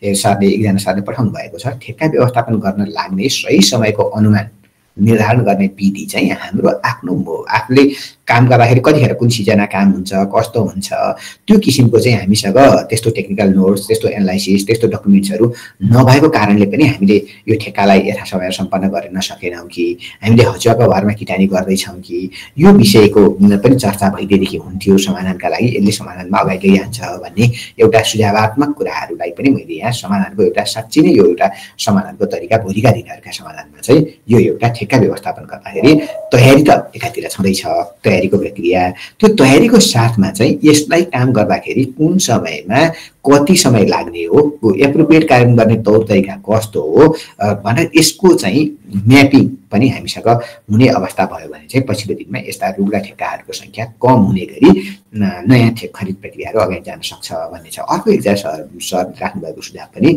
ठेक्का तोड्ने प्रक्रिया सँगसँगै ठेक्का लगाउँदा के गर्नुपर्छ भनेर स्टेप वाइज जानकारी भयो भने मात्रै ठेक्का तोड्न सकिँदो हुन्छ भनेर मैले यसरी यो दुईटालाई चाहिँ यसमा समाधानको प्रक्रिया हो। त्यसकारण सुरुको प्रक्रियामा अब ठेक्काको लगाउँदा के हुन्छ भन्ने विषयमा चाहिँ मैले यहाँ हजुरहरू सबैलाई के अनुरोध गरेँ भने हामीले योभन्दा अगाडिका सिक्वेन्सिङ भिडियोजहरूमा चाहिँ ठेक्का लगाउने प्रक्रियाहरू क्रमशः हामीले उल्लेख गर्दै गएका छौँ। त्यो उल्लेख गर्दै गएको प्रक्रिया नै यसको ठेक्काको प्रक्रिया हो। मैले अहिलेलाई त्यति मात्रै भने त्यसमा चाहिँ सबै स्टेप बाई स्टेप नै र एकपछि अर्को भनेर भन्ने हिसाबले नै अगाडि गएको छ। एकचोटि अब हामीले चाहिँ आफ्नो आवश्यकता अनुसारको छलफल आफ्नो आवश्यकता अनुसार हेरिदिन म अनुरोध पनि गर्छु। तर यो प्रश्न यहाँनिर अथवा यो भनाइ यहाँनिर एकदम सान्दर्भिक के छ भने ठेक्का तोड्दाखेरि ठेक्का लगाउने प्रक्रियालाई समात्नुपर्छ। त्यो ठेक्का लगाउने प्रक्रियासँग सम्बन्धित भएर खरिद सम्झौता गरेका हुन्छौँ। त्यो खरिद सम्झौता गरेकोमा जे चाहिँ अब खरिद सम्झौता त्यो प्रक्रियागत रूपमा गरिएको कामको एगेन्स्टमा भयो भनेदेखि अनि तोडिने हो। यसरी यो सिक्वेन्सलाई चाहिँ हामीले सँगै समात्नुपर्छ भनेर मैले यति विषयहरू हजुरहरूको अगाडि यो छलफलमा यति राखेँ। अनि अब यति भइसकेपछि म अहिले अलिकति ठिक बेठिक आफ्नो ठाउँमा छ तर कुरा छलफलका लागि इनिसिएट चाहिँ मैले यहाँ हजुरहरूको अगाडि गरेको हुँदा यसमा आधारित भएर थप छलफलका लागि म अनुरोध गर्छु। र सबैभन्दा पहिले चाहिँ ठाकुर सर सुन्दैछु सर सुन्दैछु। अब म सबैभन्दा पहिले हजुरलाई आमन्त्रण गर्छु र अहिलेकोमा अब्जर्भेसन सहित आफ्नो पहिले भनाइ राखिदिन म हजुरलाई अनुरोध गर्छु। साथमा अरू सर म्यामहरूले पनि क्रमशः आफूलाई मनमा लागेका कुराहरू प्रश्न जिज्ञासा अथवा अरू विषयहरू चाहिँ म्यासेजमा पनि लेख्दै जान सक्नुहुन्छ र अहिले ठाकुर सर पछाडि आफ्नो ह्यान्ड रेज गरेर आफ्ना विषयवस्तुहरू प्रस्तुत गर्न पनि सक्नुहुन्छ। ठाकुर सर हजुरलाई मैले यो फ्लोर हस्तान्तरण गर्छु। हस् हस् हस् धन्यवाद। सबै सहभागी मित्रहरूमा मेरो हार्दिक नमस्कार गर्न चाहन्छु र सरले यसमा इन्भाइट गर्नुभएको पनि यसलाई धेरै धेरै धन्यवाद दिन चाहन्छु। अब यस्तो छुटेको जस्तो त लागेन सर, मलाई एकदमै इलाबोरेटिभ छ सरको छोटो समयमा यो आधा घन्टाकोमै प्रेजेन्टेसनमै सरले धेरै कभर गर्नुभयो। सार्वजनिक खरिद ऐनको व्यवस्था, नियमावलीको व्यवस्था, त्यसपछि अब कन्डिसन अफ कन्ट्र्याक्टमा भएको व्यवस्था पनि सरले गरिसक्नु भएको छ। यो छुटेको जस्तो केही पनि लागेको छैन सर। यसमा अलिकति मैले जोड दिन खोजेको के भने हाम्रो यो ठेक्का यो व्यवस्थापनमै अलिकति डकुमेन्टेसनमा हाम्रो कमी कमजोर, यो प्र्याक्टिकल्ली काम गराइ हेर्दा हाम्रो ठेक्का व्यवस्थापन गर्ने समयमा पनि हाम्रो डकुमेन्टेसन चाहिँ यो चाहिँ इम्प्लोयरको तर्फबाट गरिने डकुमेन्टेसनहरू अत्यन्त कमजोरी भएको हुनाले पनि अब तोड्नलाई पनि गाह्रो छ। तोडिसकेपछि पनि अब कसरी जान्ने भने पनि अप्ठ्यारो छ। पछि फेरि क्षतिपूर्तिका कुरा आउँछन्, पछि फेरि राम्रोसँग तोडिएन, कानुनी प्रक्रिया पुगेन, हचुवार भरमा केही भइदियो भने पनि यसले झन् ठुलो समस्या ल्याउन सक्छ। फेरि यो चाहिँ अब यो कानुनी अब आर्बिट्रेसनमा पनि जान सक्छ, अब जान सक्ने अवस्था हुन्छ। त्यसपछि अरू चाहिँ अदालतमा पनि जानुपर्ने केस भएको हुनाले अत्यन्त यो चाहिँ एकदमै पेनफुल काम नै हो कि यो तोड्ने भन्ने काम पनि अत्यन्त संवेदनशील काम हो। सकभर त यो तोड्ने भन्नेतिर जाने भएन। अब त्यो त सम्भव पनि हुँदैन किनभने सबै कन्ट्र्याक्टहरू नतोडिकन पनि सम्भव हुँदैन, सबै आफ्नो तालले लाग्ने भएको हुनाले यो जरुरी पनि हुन्छ। तर एकदमै हाम्रो मिनिमाइज गर्नुतिर लाग्नुपर्ने हुन्छ तोड्नलाई, त्यो एउटा हो। अब छुटेको त केही पनि छैन, एकदम कानुनी आधा परिमार्जन गर्नुपर्ने पनि खासै त्यस्तो अहिले तड्कारो देख्दैन सर। मैले यसो सरसर्ती हेर्दा हाम्रो प्र्याक्टिसकै कमी हो। हामी अलिकति ठेक्का व्यवस्थापनमै हाम्रो कमी कमजोरी भएकोले यो जटिलता आएको, वास्तवमा यति कम्प्लिकेसन हुनै नपर्ने हो। अब हामी सुरुदेखि नै अलिकति अरू वार्निङहरू चाहिँ दिँदै जाने, कन्ट्र्याक्टरलाई अब पनि वार्निङहरू दिँदै जाने, अब हाम्रो जुन सुरुको सम्झौता हुँदाखेरिको र बेला बेलामा हुने अपडेटेड प्रोग्राम अनुसार यो काम प्रगति भइरहेको छ कि छैन त्यसलाई चाहिँ ट्र्याकिङ गर्दै गएर बेला बेलामा एकदमै झकझगाउँदै गयो भने पनि यो तोड्न सक्ने अवस्था आउँदैन। पछि तोडिसकेपछि पनि हाम्रो डकुमेन्टेसनमा एउटा चाहिँ मैले देखेकोमा यो हाम्रो यो ठेक्का व्यवस्थापनको बेलामा नै अत्यन्त यो डकुमेन्टेसनलाई अत्यन्तै हामी संवेदनशील भएर रिकर्डमा राख्नुपर्ने हुन्छ। किनभने अलिकति ठुलो टाइपको कन्ट्र्याक्टरहरूमा उनीहरूको निकै एफिसियन्सी हुन्छ यो डकुमेन्टेसनमा, उनीहरूले वार्निङ दिइरहेको हुन्छ, अरू डकुमेन्टेसन गरिरहेको हुन्छ भने इम्प्लोयरको तर्फबाट डकुमेन्टेसन चाहिँ एकदमै कमजोरी भएको देखिन्छ अहिलेसम्म, खासै केही पनि हुँदैन। नभएको केसमा अब यो अलिकति जटिलता आफ्नो अब ल्याउन सक्छ, त्यस कारण किनकि कानुनी जटिलतालाई पनि ल्याउन सक्छ। आर्बिट्रेसन जाँदा पनि अब इम्प्लोयर चाहिँ अब तल पर्न सक्ने अवस्था भएको हुनाले यो डकुमेन्टेसनलाई अत्यन्त ख्याल गर्दै जानुपर्छ। हामीले एकदमै डकुमेन्टेसनमा स्टेप बाई स्टेप गर्दै जानुपर्ने हुन्छ एउटा कुरा। र अर्को सरको यो प्रेजेन्टेसनमा पनि आएकै छ, अब तोड्ने त भइयो ल मानौँ, अब हामी अब कन्ट्र्याक्ट चाहिँ अब टर्मिनेसनमै जानुपर्ने अवस्था आएमा सरले अहिले चाहिँ अहिलेको प्रेजेन्टेसनमा पनि आएको छ फन्डामेन्टलमा बिच नै हामीले समाउने हो वास्तवमा। अब त्यो कन्डिसन अनुसार नै हामी जानु अब यो ठेक्का तोड्ने त। त्यसमा पनि 2टा नोटिस भनेर सरले आएको, यसलाई मैले अत्यन्त स्ट्रेस गर्न चाहन्छु है। 2 कन्सिक्युटिभ नोटिस दिनुपर्ने भन्ने कुरालाई अत्यन्त ख्याल गरिनुपर्ने हुन्छ कि यो एकदमै इम्पोर्टेन्ट चिज थियो। पछि गएर यसैले पनि धेरै फसाउन सक्छ। फेरि 2टा कन्सिक्युटिभ नोटिस भएन भने 2टाको ठाउँमा 3टा होला 4टा होला फाइन, तर एटलिस्ट यो चाहिँ कन्डिसन अफ कन्ट्र्याक्टले भनिरहेको छ 2टा नोटिस वार्निङ नोटिस हामीले चाहिँ दिनुपर्ने। हाम्रो तिम्रो ठेक्का किन तोड्दैछ भनेर हामीलाई वार्निङ दियो भने अलि सहज हुन्छ। त्यति नै हो। अब छुटेको सरको एकदम छैन, एकदम इलाबोरेट नै आएको छ। मैले अलिकति स्ट्रेस गर्न खोजेको चाहिँ त्यो 2टा सूचना दिनुपर्ने एकदमै जरुरी छ, त्यो प्र्याक्टिसमा ल्याउनु जरुरी हुन्छ त्यस्तो परेको खण्डमा। र अर्को यो डकुमेन्टेसन चाहिँ हाम्रो जो कन्ट्र्याक्ट म्यानेजमेन्टको बेलामा सुरुदेखि नै गर्दै जानुपर्छ, त्यसले गर्दा अलिक सहज हुन्छ। अहिलेलाई यति नै गरौँ। अनि बिचमा अब क्वेसन आयो भने फेरि हामी त्यसैमा हामी छलफल गर्दा अझै बेटर होला सर। हुन्छ सर, हस् धन्यवाद। मैले पनि थप केही कुराहरू हजुरहरूलाई राख्छु। अब यहाँ ब्रिजानन्द सरले के लेख्नु भएको रहेछ भने ठेक्काको अवधिभरमा पटकै शर्तहरू राखेर सम्झौता भएको हकमा कुनै शर्त पुरा नभएको हकमा समयावधिभित्र ठेक्का रद्द गर्न मिल्छ कि मिल्दैन? अब मैले ठाकुर सर मैले अलिकति यसको बारेमा बताउँछु अनि हजुरले बताइदिनुहोस् है। थप मैले कतिको भनेको कुरा मिल्छ। ठेक्का अवधिभरमा पटकै शर्त राखेर सम्झौता भएकोमा भन्नुभएको छ। पहिला यहाँ 3टा विषय उहाँले जोड्नु भएको छ, 3टा कुरालाई छुट्टा छुट्टै हिसाबले हेर्नुपर्छ। यो ठेक्का अवधिभरमा पछि चाहिँ पटकै शर्त थप्न मिल्दैन है। यदि त्यस्तो भन्न खोजेको हो भनेदेखि त्यो पटकै शर्त भन्ने चाहिँ त्यसरी आउँदैन होला, तर त्यो शर्त चाहिँ पहिले नै ठेक्का सम्झौताकै बेलाको शर्त चाहिँ कायम रहन सक्छ। अनि पटकै शर्त थपियो भनेदेखि त्यो भेरिएसन हुन जान्छ। अब हजुरहरूले चाहिँ यहाँ धेरै कुराहरू बुझ्नुपर्ने हुन्छ। सरहरू अब पालिकामा अर्कोमा बस्नुभएको छ, अहिले सर चाहिँ पालिकाको प्रमुख प्रशासक अधिकृत हुनुहुन्छ। त्यसकारण त्यसलाई चाहिँ हामीले यो पटकै शर्त कस्तोमा थप्न हुन्छ, कस्तोमा शर्त थप्न हुँदैन भन्ने कुरा बुझ्नुपर्छ। पहिलो यहाँनिर यसलाई सेग्रिगेसन गर्न आवश्यक पर्छ। अनि समयभित्र चाहिँ शर्त थपेको भरमा त भएन, तर ओभर प्रोग्रेस चाहिँ अब त्यो फन्डामेन्टल ब्रिजमा कति राम्रोसँग कुराकानी लेखेको छ। त्यसमा के लेखेको छ भने शर्त अनुसारका काम चाहिँ प्रोग्रेस भएको छैन र त्यस्तो प्रोग्रेस गर भनेर 2 चोटिसम्म नोटिस गर्दाखेरि पनि र त्यस्तो नोटिस गरेको 30 डेजसम्म पनि काम भएन भनेदेखि ओहो यसले त मेरो खरिदबाट मेरो सेवालाई असर गर्छ, त्यसकारण म यसबाट बरु यसको विकल्पमा जान्छु भन्ने निर्णय लिन पनि सकिन्छ। त्यसकारण लिनु नै पर्छ भन्ने होइन, त्यो लिन पनि सकिन्छ।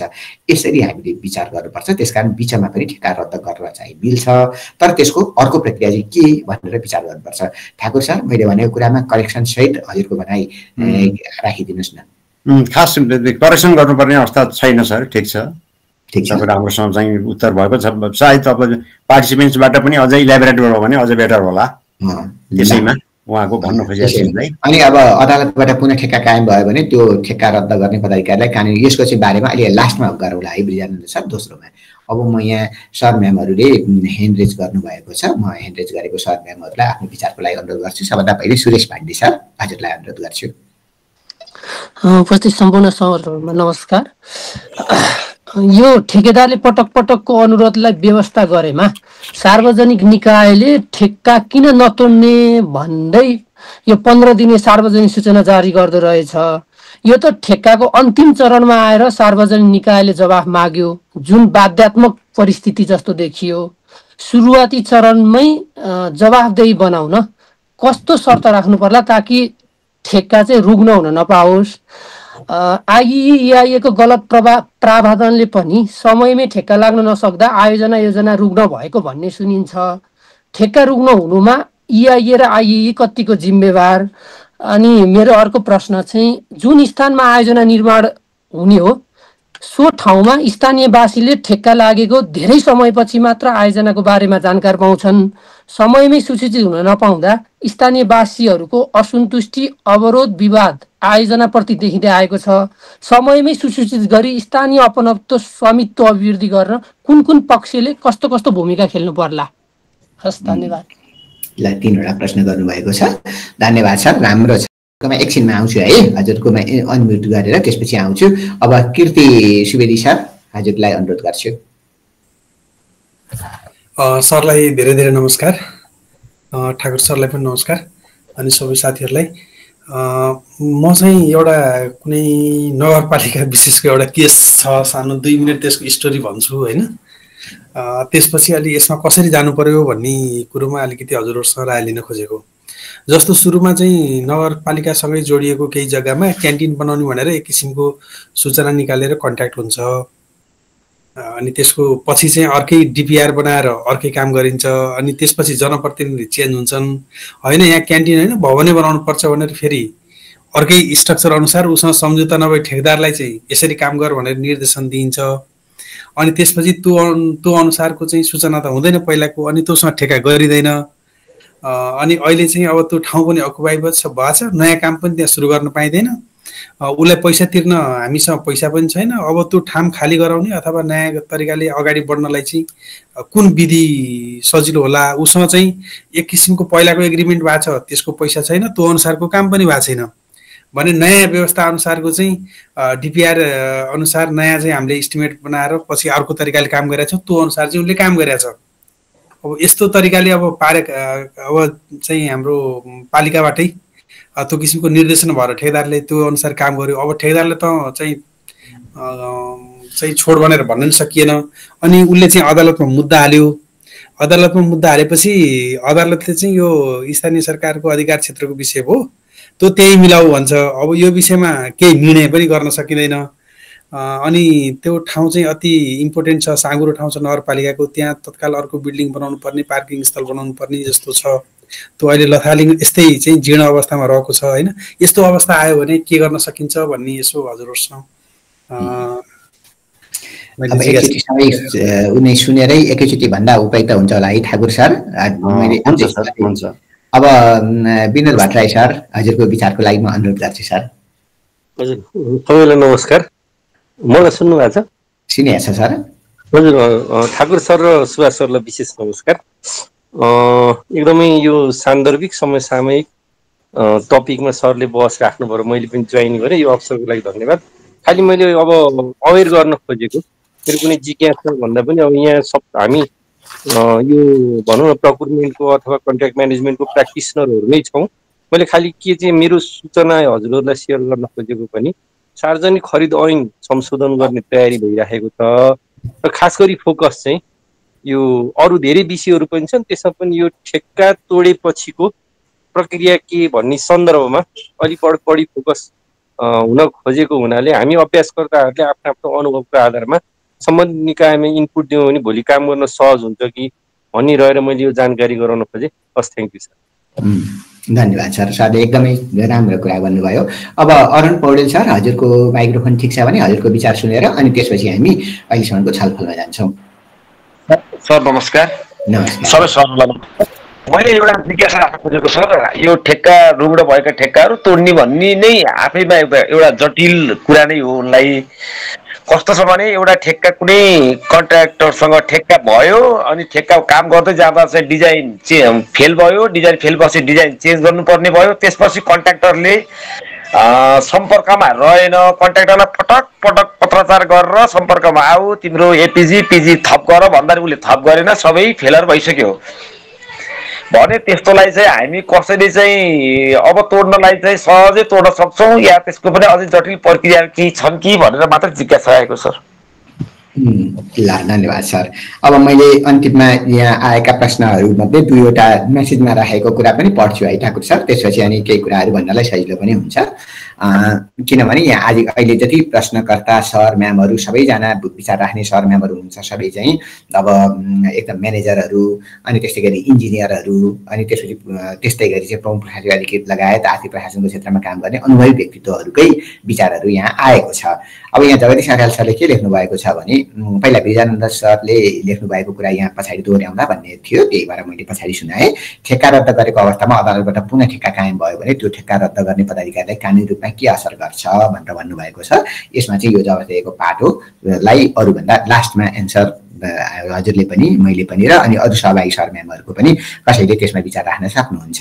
जगदीश अर्याल सरले के लेख्नु भएको छ भने सार्वजनिक हितका लागि सुविस्ताको आधारमा खरिद सम्झौता अन्त्य गर्न सक्ने अवस्था सार्वजनिक हितलाई कसरी पुष्टि गर्ने साथै त्यसको तरिका र आधार के हुन सक्छ भन्नुभएको छ। अनि यादव सापकोटा सरले के भन्नुभएको छ भने ठेक्का टर्मिनेट पश्चात ठेकदारबाट कानुनी उपचारको लागि अदालत जाने गरेको र त्यसको निरूपण गर्न वर्षौं लाग्ने र प्रोजेक्ट झन् लाथालिङ्ग हुने देखिन्छ भनेर सुझाव राख्नु भएको छ। ल अहिलेसम्म आएको विषयवस्तुहरू यति रहेको छ। यसमा पहिला म ठाकुर सर हजुरलाई अनुरोध गर्छु, हजुरलाई यस अहिलेसम्मकोमा के आफ्नो विचार र आफूलाई आफ्नो भनाइ राखिदिन अनुरोध गर्छु। हस् सर धन्यवाद। अघि सुरुमा हाम्रो पाण्डे सरले नै जस्तो लाग्छ यो एउटा जिज्ञासा राख्नु भएको थियो, पूर्व तयारी राम्रोसँग नभएकोलाई के हुन्छ भनेर भन्नुभएको थियो। वास्तवमा हाम्रो सार्वजनिक खरिद नियमावलीमै स्पष्ट छ कि यो पूर्व तयारी नभइकन ठेक्कापट्टामा प्रक्रियामै जानु हुँदैन। जस्तै आइए गर्नुपर्ने होला, इआइए गर्नुपर्ने कन्डिसन आउला, डिजाइन ड्रइङका कुरा होला, जग्गा प्राप्तिका कुराहरू आउला। जस्तै अब वन क्षेत्रको जग्गा छ भने वन क्षेत्रको जग्गा त्यो संरचनालाई प्रयोग गर्ने भन्ने निर्णय गर्नु पर्ला, रुख कटानीको कुरा, यस्ता चिजहरूलाई को तयारी बिना हाम्रो ठेक्का प्रक्रियामा गएर पनि गाह्रो भइरहेछ। वास्तवमा त्यो चाहिँ सही हो, यसरी जानु हुँदैन। हाम्रो नियमै स्पष्ट व्यवस्था भएको हुनाले अहिलेसम्म त्यति प्र्याक्टिसमा त आएको छैन। यसलाई अझै पनि यो पूर्व तयारीलाई अझै सबै एकदमै तयार भएर अगाडि बढ्या त एकदमै कमै देखिन्छ। त्यस्तो अब काम हुँदै जाला भन्ने हिसाबले पनि गएको हुन्छ, तर नियममा स्पष्ट आइसक्यो हुनाले यसमा अलिकति सेन्सिटिभ पनि हुनुपर्छ। हामी यो कार्यान्वयनकर्ताहरू यसमा सेन्सिटिभ भएन भने अलि अप्ठ्यारो हुन्छ पछि गएर। एउटा कुरा त्यही नै हो, यसमा त हुनै पर्यो। आइए बिना त कानुनले भनेको छ भने त जानुपर्ने यो प्रक्रियामा जाने भन्ने कुरै हुँदैन। सम्झौता त्यसरी जानु चाहिँ अब युक्तिसङ्गत हुन्न, किनभने कानुनलाई को विपरीत जानलाई कसैलाई पनि अधिकार हुन्न, एउटा कुरा भइहाल्यो।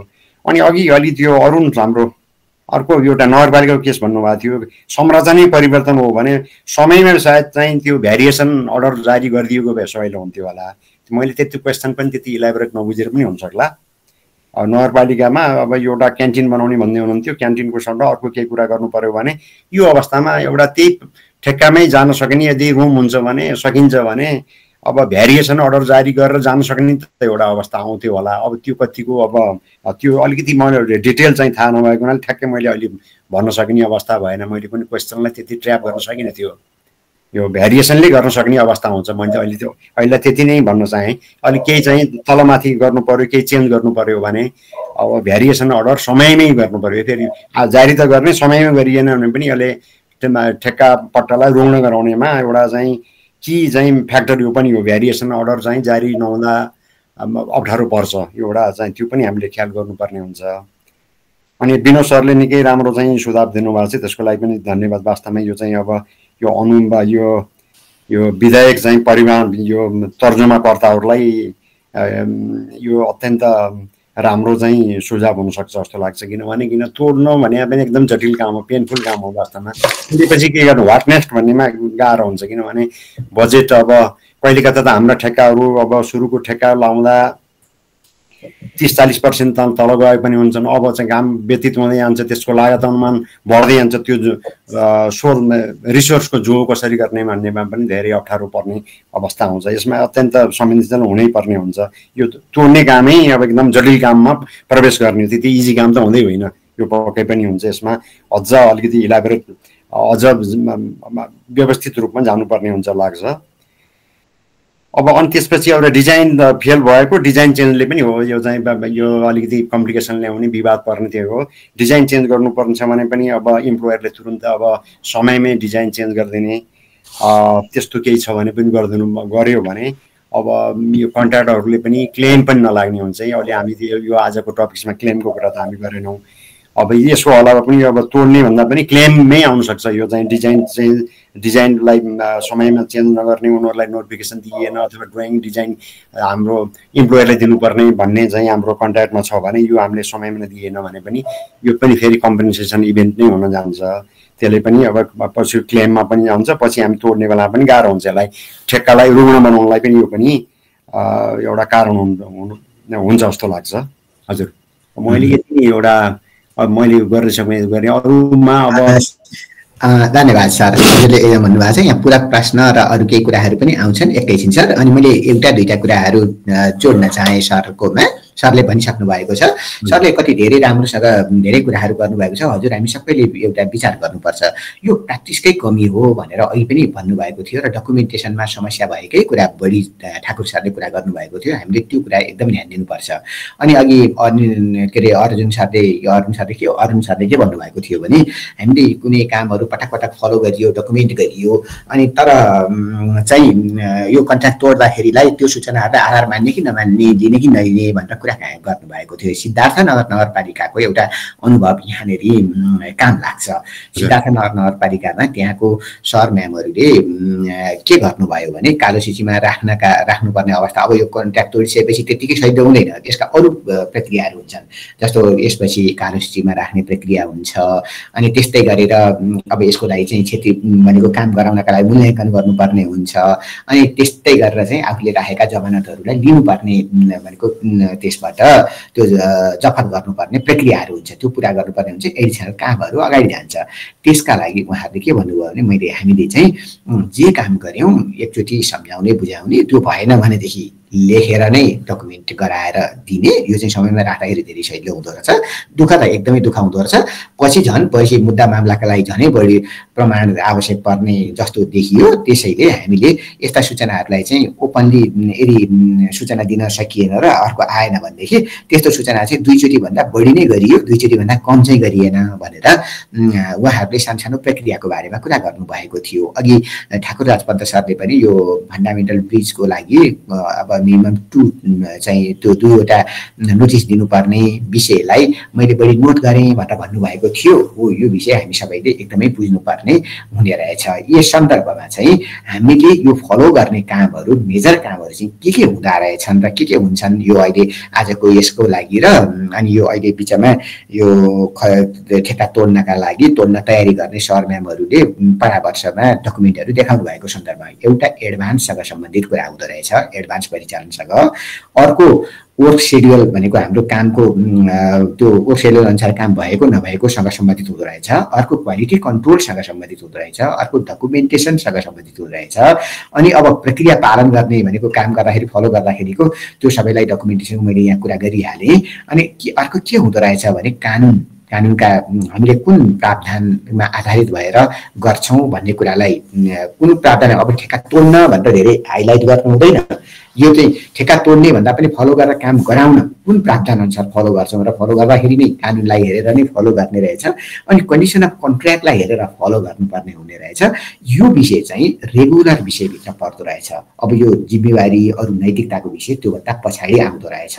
अघि सुरेश पाण्डे सरले भन्नुभएकोमा यो चाहिँ सुरुवाती चरणमा काम गर्ने मानिसहरूले काम नगरेको अलिक एप्रोप्रिएटली काम नगरेको समयमा फलो गर्नेले फलो नगरेको कारणले चाहिँ धेरै जस्तो ठेक्का रुग्ण हुन्छन् समस्यामा पर्छन् यो त्यसको जवाबदेहितासँग सम्बन्धित कानुनको कमजोरी अथवा कानुनभन्दा पनि व्यवहारको कमजोरी भन्ने देखिन्छ अनि स्थानीय तहमा जानकारी कमी नहोस् भन्नका लागि EIA गर्न परेको त्यो EIA चाहिँ अलिक व्यवस्थित नभएपछि त्यो EIA-ले चाहिँ सन्देश पुर्याउन सकेन वास्तवमा त्यहाँ त लोकल पिपुलहरूसम्म पनि त्यसको प्लस माइनस कुराहरू बेनिफिट र अर्को कुरा पुग्नुपर्ने हो त्यस्तो कुराहरू नपुगेको सन्दर्भमा अघि यहाँले भन्नुभएको यो शब्द पनि ठिकै हो, आइइआइए चाहिँ यो गलत गराउने जिम्मेवार हो कि होइन भन्दा गलत नगराउनका लागि इआइआई गर्नुपर्ने।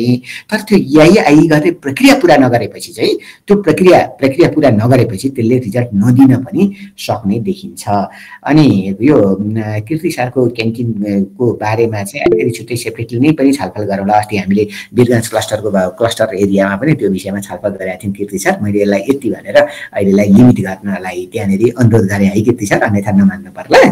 अनि त्यसपछि अर्को चाहिँ यो विनोद सरले सुझावहरूमा यहाँ भन्नुभएको छ, हजुरहरू सबैजनाले पनि आफूलाई लागेको विचारहरू राखिदिनु होला। किनभने हामीले यो सबै तोड्दाखेरि कसरी तोड्नुपर्छ भनेर भन्नुभन्दा पनि यसमा चाहिँ यो धेरै जस्तो त तयारी र फलोअपसँग सम्बन्धित कमी कमजोरीका कारणले भएको छ भनेपछि त्यो तयारी र फलोअपसँग सम्बन्धित कामहरूलाई कसरी जिम्मेवार बनाउनुपर्छ र त्यो जिम्मेवार भएको नभएको हेरेर अगाडि बढ्नुपर्छ भन्ने कुरा त कहीँ न कहीँ लिङ्क गर्नुपर्ने हुन्छ यो प्रक्रियामा। अहिले हामीले त्यो कुरा थाहा पायौँ। त्यसैले विनोद सरले चाहिँ यहाँ हजुर हामी सबैलाई अनुरोध गर्नुभएको विषय के हो भने हामीलाई ओहो यस्तो प्रक्रियाहरू चाहिँ यसरी मेन्सन गरेर टेक्निकल नोट्समा अथवा नियमावलीमा भइदियो भनेदेखि त्यसले काम गर्न सजिलो हुन्छ भन्ने आफूलाई लागेका सुझावहरू पनि हजुरहरूले यहाँ अथवा पछाडि अरू माध्यमबाट गर्न सक्नुहुन्छ भनेर यो कुरा गर्नुभएको हो। अब मैले यति निवेदन गरेँ। अब यहाँ ह्यान्ड रेज गर्ने सरहरूलाई म एकचोटि अनुरोध गर्छु। अब सबभन्दा पहिले एकैछिन है त, यहाँ कसले ह्यान्ड रेज गर्नुभएको थियो? अहिले अलिकति अनम्युट भएछ। ल पहिला आयुष जोशी सर हजुरलाई अनुरोध गर्छु। त्यस्तै गरी अर्को कसले गर्नुभएको थियो ह्यान्ड रेज गरिदिनु हुन म अनुरोध गर्छु। Ayush Joshi sir please. Sir नमस्कार, सम्पूर्ण सर म्याडमलाई नमस्कार। म आयुष जोशी, आज चाहिँ यहाँ कोशी प्रदेशमा टिआइडीमा कार्यरत छु। हाम्रो चाहिँ एउटा यो प्रब्लम कस्तो आयो भन्दाखेरि डिजाइन एन्ड बिल्डमा हामीले ठेक्का लगाएको थियौँ। करिब 4 वर्षमा पुल डबल स्प्यानमा सिङ्गल स्प्यानको ढलान भइसकेको अवस्था थियो र गत हुनै केही महिना अगाडि चाहिँ त्यो पुलै कम्प्लिटली डिस्ट्रोय भयो। त्यो दुधकोशीमा बात जस्तो जमेर त्यसलाई कम्प्लिटली डिस्ट्रोय भयो। अब अहिले चाहिँ त्यो कामै नलाग्ने अवस्थामा भएको छ। हामीले अब त्यसलाई त्यहाँ पुल बनाउने अवस्था त छैन। अब त्यसलाई हामीले टर्मिनेट गर्नुपर्ने अवस्था छ। अब यो ठेका चाहिँ फेरि डिजाइन एन्ड बिल्ड भएको कारणले हामीले पनि त्यो डिसिजन गर्न सकिरहेको थियौँ कि अब यो पहिले उसले जुन पेस गरेको डिजाइन थियो त्यो डिजाइन अनुसार काम भएको हो। तर अहिले आएको चाहिँ अब जुन फ्लोडले चाहिँ त्यो पुलै डिस्ट्रोय भयो भनेपछि अब हेर्दा फेरि इन्सुरेन्सले केही रकम त देला तर टोटल रकम दिँदैन होला। अनि त्यसमा अब कति क्षति भएको छ त्यसलाई अब टर्मिनेसनको प्रोसेस उसलाई क्लेम मार्फत गर्ने कि अब यो चाहिँ काबु बाहिरको परिस्थिति भएर सहज अन्डरस्ट्यान्डिङमा गर्ने भन्ने कुरोमा अलिक दुविधा छ। त्यसमा अलिकति केही भनिदिनुहुन्छ कि भन्ने सर। ठाकुर सर हजुरले केही यसमा विचार राख्नुहुन्छ? पहिले यो अब यो अहिले क्लोज उहाँको लाउनु पर्ने त काबु बाहिरै जानु पर्ला जस्तो लाग्छ सर। किनभने अब यो कन्डिसन पहिले त्यो पूर्वानुमान भएको थिएन होला पक्कै पनि अब त्यो ब्रिज बनाउने बेलामा। अब उहाँको फेरि डिजाइन बिल भनेर भन्नुभयो। अब डिजाइन बिलको डकुमेन्ट चाहिँ त अब धेरै त भएको छैन, 1.5 वर्ष मात्रै भयो जस्तो लाग्छ। 4 वर्ष भन्नुहुन्छ सायद। त्यो अब कन्डिसन अफ कन्ट्र्याक्ट पनि के थियो, अब त्यो पनि अलिक फरक थियो कि के थियो कि अप्ठ्यारो पनि होला त्यहाँ। किनभने अब पिपिओ मैले जारी गरेको भर्खरै गरेको छ। हजुरहरूले कुन चाहिँ डकुमेन्ट युज भएर भएको छ फेरि त्यो पनि एउटा सडक विभागको डकुमेन्ट युज गरेर ठेक्का लगाएको देखिन्छ। हजुर हजुर ठिक। अहिले त्यसलाई त काबु बाहिरै जान बेटर होला जस्तो लाग्छ। किनभने अब यो अरू कन्डिसन लाउने भन्ने कुरो त भएन। अब काबु बाहिरको कन्डिसन लाएर अब दुईटै पक्षको सुविस्ताको आधारमा भन्छौँ नि हामीले। हजुर त्यसरी टर्मिनेसनमा जाँदा नै उपयुक्त होला जस्तो लाग्छ। अब विनोद सरहरू लगायत जोसुकै सर म्यामहरूले पनि आफ्नो विचार राख्न सक्नुहुन्छ। मैले एउटा विषय भने आयुष सर यसमा चाहिँ अब हामीले पछि त्यो बगाइसकेपछि हामी प्लेस चाहिँ फेरि चेन्ज गर्न पर्ने हुन्छ होला कि त्यही ठाउँमा नै पुल बन्छ होला? यो विषयमा चाहिँ कन्ट्र्याक्टरलाई हामीले चिठी के बनायौँ भन्दाखेरि त्यसको चाहिँ हाइड्रोलोजी स्टडी गरेर चाहिँ त्यहाँ के कारणले पहिले तपाईँहरूले पेस गरेको हाइड्रोलोजी डाटा र अहिले के कारणले त्यस्तो भयो त्यो पनि फर्दर स्टडी गरेर अनि रेकमेन्डेसन सहित हामीलाई पेस गर्नु होला। जस्तो त्यहाँ पुल बनाउनु त सुइटेबल छ या छैन, या त्यो भनेर दायाँ बायाँ बनाउन सकिन्छ या सकिँदैन त्यो सहित प्रस्ताव गर्नु होला। अनि त्यो रिपोर्टको आधारमा फर्दर हाम्रो पनि अब विज्ञ हायर गरेर त्यसलाई स्टडी गरेर हामी डिसिजन दिन्छौँ भनेका छौँ अहिलेलाई चाहिँ। अनि उहाँले चाहिँ अब हाइड्रोलोजिस्ट हायर गरेर अहिले फिल्डमा लगेर अब केही दिन पछाडि रिपोर्ट दिन्छु भन्नुभएको छ। हजुरले भने यो किन सोधेको भने नि सर, मैले अघि ठाकुर सरले एकदमै राम्रोसँग भन्नुभएको छ नि, डिजाइन एन्ड बिल्डको अलिकति फन्डामेन्टल प्रिन्सिपललाई पनि हामीले हेर्नुपर्ने भएर त सरले प्रश्न पनि राख्नुभएको, त्यो गर्नुभएको। नर्मल कन्डिसनमा यो काबु बाहिरको परिस्थिति अनुसार नै अगाडि बढ्ने देखिन्छ। अब यहाँ हामीले डिजाइन एन्ड बिल्डका लागि चाहिँ 3-4वटा अरू विषय पनि ध्यान दिनुपर्छ। अहिले मैले जुन प्रश्न राखेँ त्यो प्रश्न राखेको भन्दा बढी हजुरहरूले सोचेर त्यसलाई चाहिँ एक्सनमा पनि गइसक्नु भएको छ नि है। हो, यो विषयलाई हेरेर हामीले यो चाहिँ एउटा अब डिजाइन एन्ड बिल्डको कन्डिसन अनुसार हामीले के कम्पेन्सेसन गर्ने, के चाहिँ इन्सुरेन्सबाट कम्पेन्सेसन हुन्छ, अनि काबु बाहिरको परिस्थिति यो परेको हो, यसलाई चाहिँ त्यही अवस्थामा रिस्टेट गर्न भनेको मतलब त्यही डिजाइन एन्ड बिल्डको साबिकको कन्ट्र्याक्टकै शर्त अनुसार रिस्टेट गर्न हुने कि अथवा साबिकको शर्तको परिधिभन्दा बाहिर अरू चाहिँ सार्वत्रिक रूपमा फरक पर्ने गरी शर्त जानुपर्ने भन्ने कुराको एकित गरेपछि हामी दोस्रो डिसिजन गर्नुपर्ने हुन्छ। त्यस्तो अवस्थामा टर्मिनेट गरेर अगाडि जाने कि अथवा टर्मिनेट नगरिकन अहिलेको कन्ट्र्याक्टलाई नै मुभ अहेड गर्ने भन्ने विषय चाहिँ यो अहिले हजुरले जुन चाहिँ स्टडी गर्न अर्को सपोर्टिभ इन्फर्मेसन्सहरू आउँछ नि त्यसले भर पर्छ। म पहिला विनोद सरको विचार सुनिसकेर अर्को कसैको विचार सुनिसकेर अनि प्लस केही कुराहरू भन्छु। विनोद सर, हजुरको विचारको लागि अनुरोध गरेँ। होइन सर, मेरो यसमा त्यस्तो छैन, ठाकुर सरले भनिहाल्नुभयो होइन। यसमा मेरो खालि सरलाई अवेर गर्न खोजेको चिज चाहिँ अब ठेक्का लाइभ छ भनेदेखि जुन बेला घटना भयो हामीले इन्सुरेन्स चाहिँ क्लेम गर्नुपर्ने हुन्छ है सर। हामीले डकुमेन्टहरू दिइसकेका छौँ, हामीले क्लेम गरिरहेका छौँ सर। हजुर, अनि अब त्यसपछि चाहिँ फर्दर अब त्यसको डिजाइन कस्तो थियो, डिजाइन प्यारामिटर के थिए होइन, त्यो हेरेर फर्दर पुल बनाउन सम्भावना हुन्छ कि हुँदैन भन्ने कुराको निचोड निकाल्न चाहिँ अब यो कन्ट्र्याक्चुअल डिसिजनले मात्र हुँदैन सर। यो अलिकति टेक्निकल कुरा हो क्या ब्रिजको चाहिँ होइन, टेक्निकल कुरा भएको हुनाले कन्ट्र्याक्चुअल कुरा त चाहिन्छ नि निर्णय गर्ने बेला, तर टेक्निकल एस्पेक्टबाट अलिक बढी रोलले गर्छ कि त्यसमा अलिक पिकेबाटै हेर्नुपर्छ होला भन्नाले सजिलो छ। विनोद सरको भनाइमा एकदमै सहमति राख्दै नि आयुष सर, हामीले अहिले नै चाहिँ हामी एउटा मात्रै पाटोमा डिसिजन गरिहाल्नु हुँदैन, त्यसको दुईटा विषय चाहिँ हामीले हेरिहाल्नुपर्छ। एउटा विषय के भने डिजाइन एन्ड बिल्डको कन्ट्र्याक्ट लाइफ छ, पक्कै पनि कन्ट्र्याक्ट लाइफ छ नि है सर। हो, कन्ट्र्याक्ट लाइफ छ। कन्ट्र्याक्ट लाइफ भइसकेपछि पहिला चाहिँ टेक्निकल्ली रिपोर्ट छ, टेक्निकल एनालाइसिस गर्ने। टेक्निकल एनालाइसिस गरिसकेपछि अब यतातिर बिमाको क्षतिपूर्ति चाहिँ गरिहाल्न पर्छ, त्यसमा त कहीँ पछाडि पर्न नै हुँदैन। फेरि त्यो समय भड्केपछि त्यसले अलिकति अर्को इफेक्ट गर्छ। यो कन्ट्र्याक्ट लाइभ भएको अवस्थामा चाहिँ हामीले यसलाई कन्ट्र्याक्टलाई, विनोद सर मैले भने शब्द मिलेन भने विनोद सर र ठाकुर सरले करेक्सन गर्नुहोस् है। यो कन्ट्र्याक्ट लाइभ भएको अवस्थामा हामीले त्यो पिरियड्सलाई चाहिँ हामीले कन्ट्र्याक्टको एउटा सस्पेन्स पिरियड मान्न पनि सक्छौँ है। अनि सस्पेन्स मान्ने गरी हामी अगाडि बढ्न सक्छौँ पछिल्लो दिनमा। र अनि त्यो कन्ट्र्याक्ट लाइभ कन्ट्र्याक्ट भएको हुँदाखेरि डिबीको कन्ट्र्याक्चुअल अब्लिगेसन अनुसार नै त्यो टेक्निकल एनालाइसिसले रेकमेन्ड गरे अनुसार अहिलेकै भनेको साबिकको सार्वत शर्तमा फरक नपर्ने गरी कन्ट्र्याक्टलाई मुभ अहेड गर्नुपर्ने पनि हुनसक्छ। मैले अब यहाँ भनेको कुरामा कहीँ कमजोरी भयो भने विनोद सर र ठाकुर सरले करेक्सन गरिदिनुहोस् त। अब यो आयुष सरको कुरा पहिले सुन्दा त यो वास्तवमा त्यो साइटै काम नलाग्ने, अब त्यो अहिलेको संरचनाले काम नलाग्ने जस्तो कुरो गर्नुभएको थियो जस्तो लाग्छ होइन सर? पहिले चाहिँ सर हो, त्यो साइट हेर्दाखेरि त्यहाँ चाहिँ अब पूर्ण बनाउनु त्यही स्थितिमा बनाउन सकिने अवस्था छैन। त्यसको एबिटमेन्टलाई पनि अब रेनफोर्स गरेर बनाउनु पनि अब त्यो कतिको टेक्निकल्ली फिजिबल छ भन्ने कुरा, त्यसको हाइट बढाउनु पनि कतिको फिजिबल छ भन्ने कुरा पनि अब त्यसलाई फर्दर स्टडी नै गर्नुपर्ने देखिन्छ सर। यो चाहिँ अलिकति अब टिमले अब यो टेक्निकल हाम्रो विनोद सरले पनि भन्नुभयो, टेक्निकल टिमले चाहिँ वन्स उनीहरूको रिकमेन्डेसन त आउने भइहाल्यो र अब पछि टर्मिनेसन गर्ने बेलामा त काबु बाहिरकै भनेर जानुपर्ने हुन्छ। त्यो चाहिँ एउटा त यसमा त्यो टर्मिनेसन जाँदा त यही नै हो जस्तो लाग्छ, काबु बाहिरकै भनेर जाने हो। तर अब त्यसको ब्याकग्राउन्ड डकुमेन्ट बनाउनलाई त अब टेक्निकल चाहिँ एनालाइसिस गर्नुपर्ने, अब टिमले विज्ञको टिमले एउटा रिपोर्टिङ गर्नुपर्ने। अब सरले चाहिँ कन्ट्र्याक्टरलाई त सरले भन्नुभयो, त्यसको अलावा पनि सरहरूको तर्फबाट अफिसले पनि एउटा आफ्नो विज्ञको टिम चाहिँ गठन गरेर गर्न सक्ने अवस्था पनि आउँछ यो यस्तो केसमा, नआउने त होइन।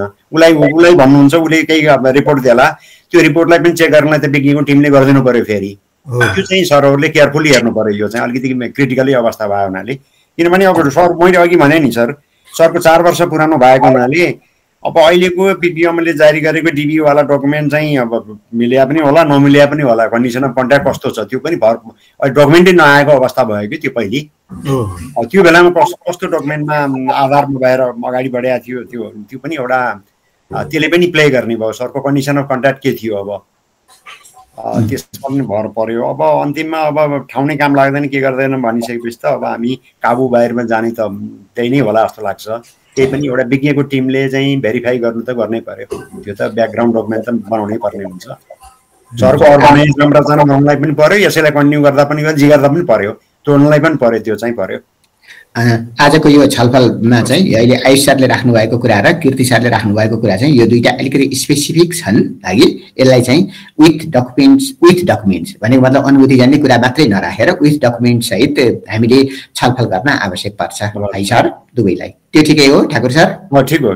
यो चाहिँ छोटो समयमा आउने चिज भएन सर, यो चाहिँ एउटा टेक्निकल टिमले दिनुपर्ने कुरो आयो। अब विनोद सर केही थप्नुहुन्छ यसमा? Thank you sir. मेरो केही छैन सर, ठाकुर सरले क्लियरली भनिसक्नु भएको छ।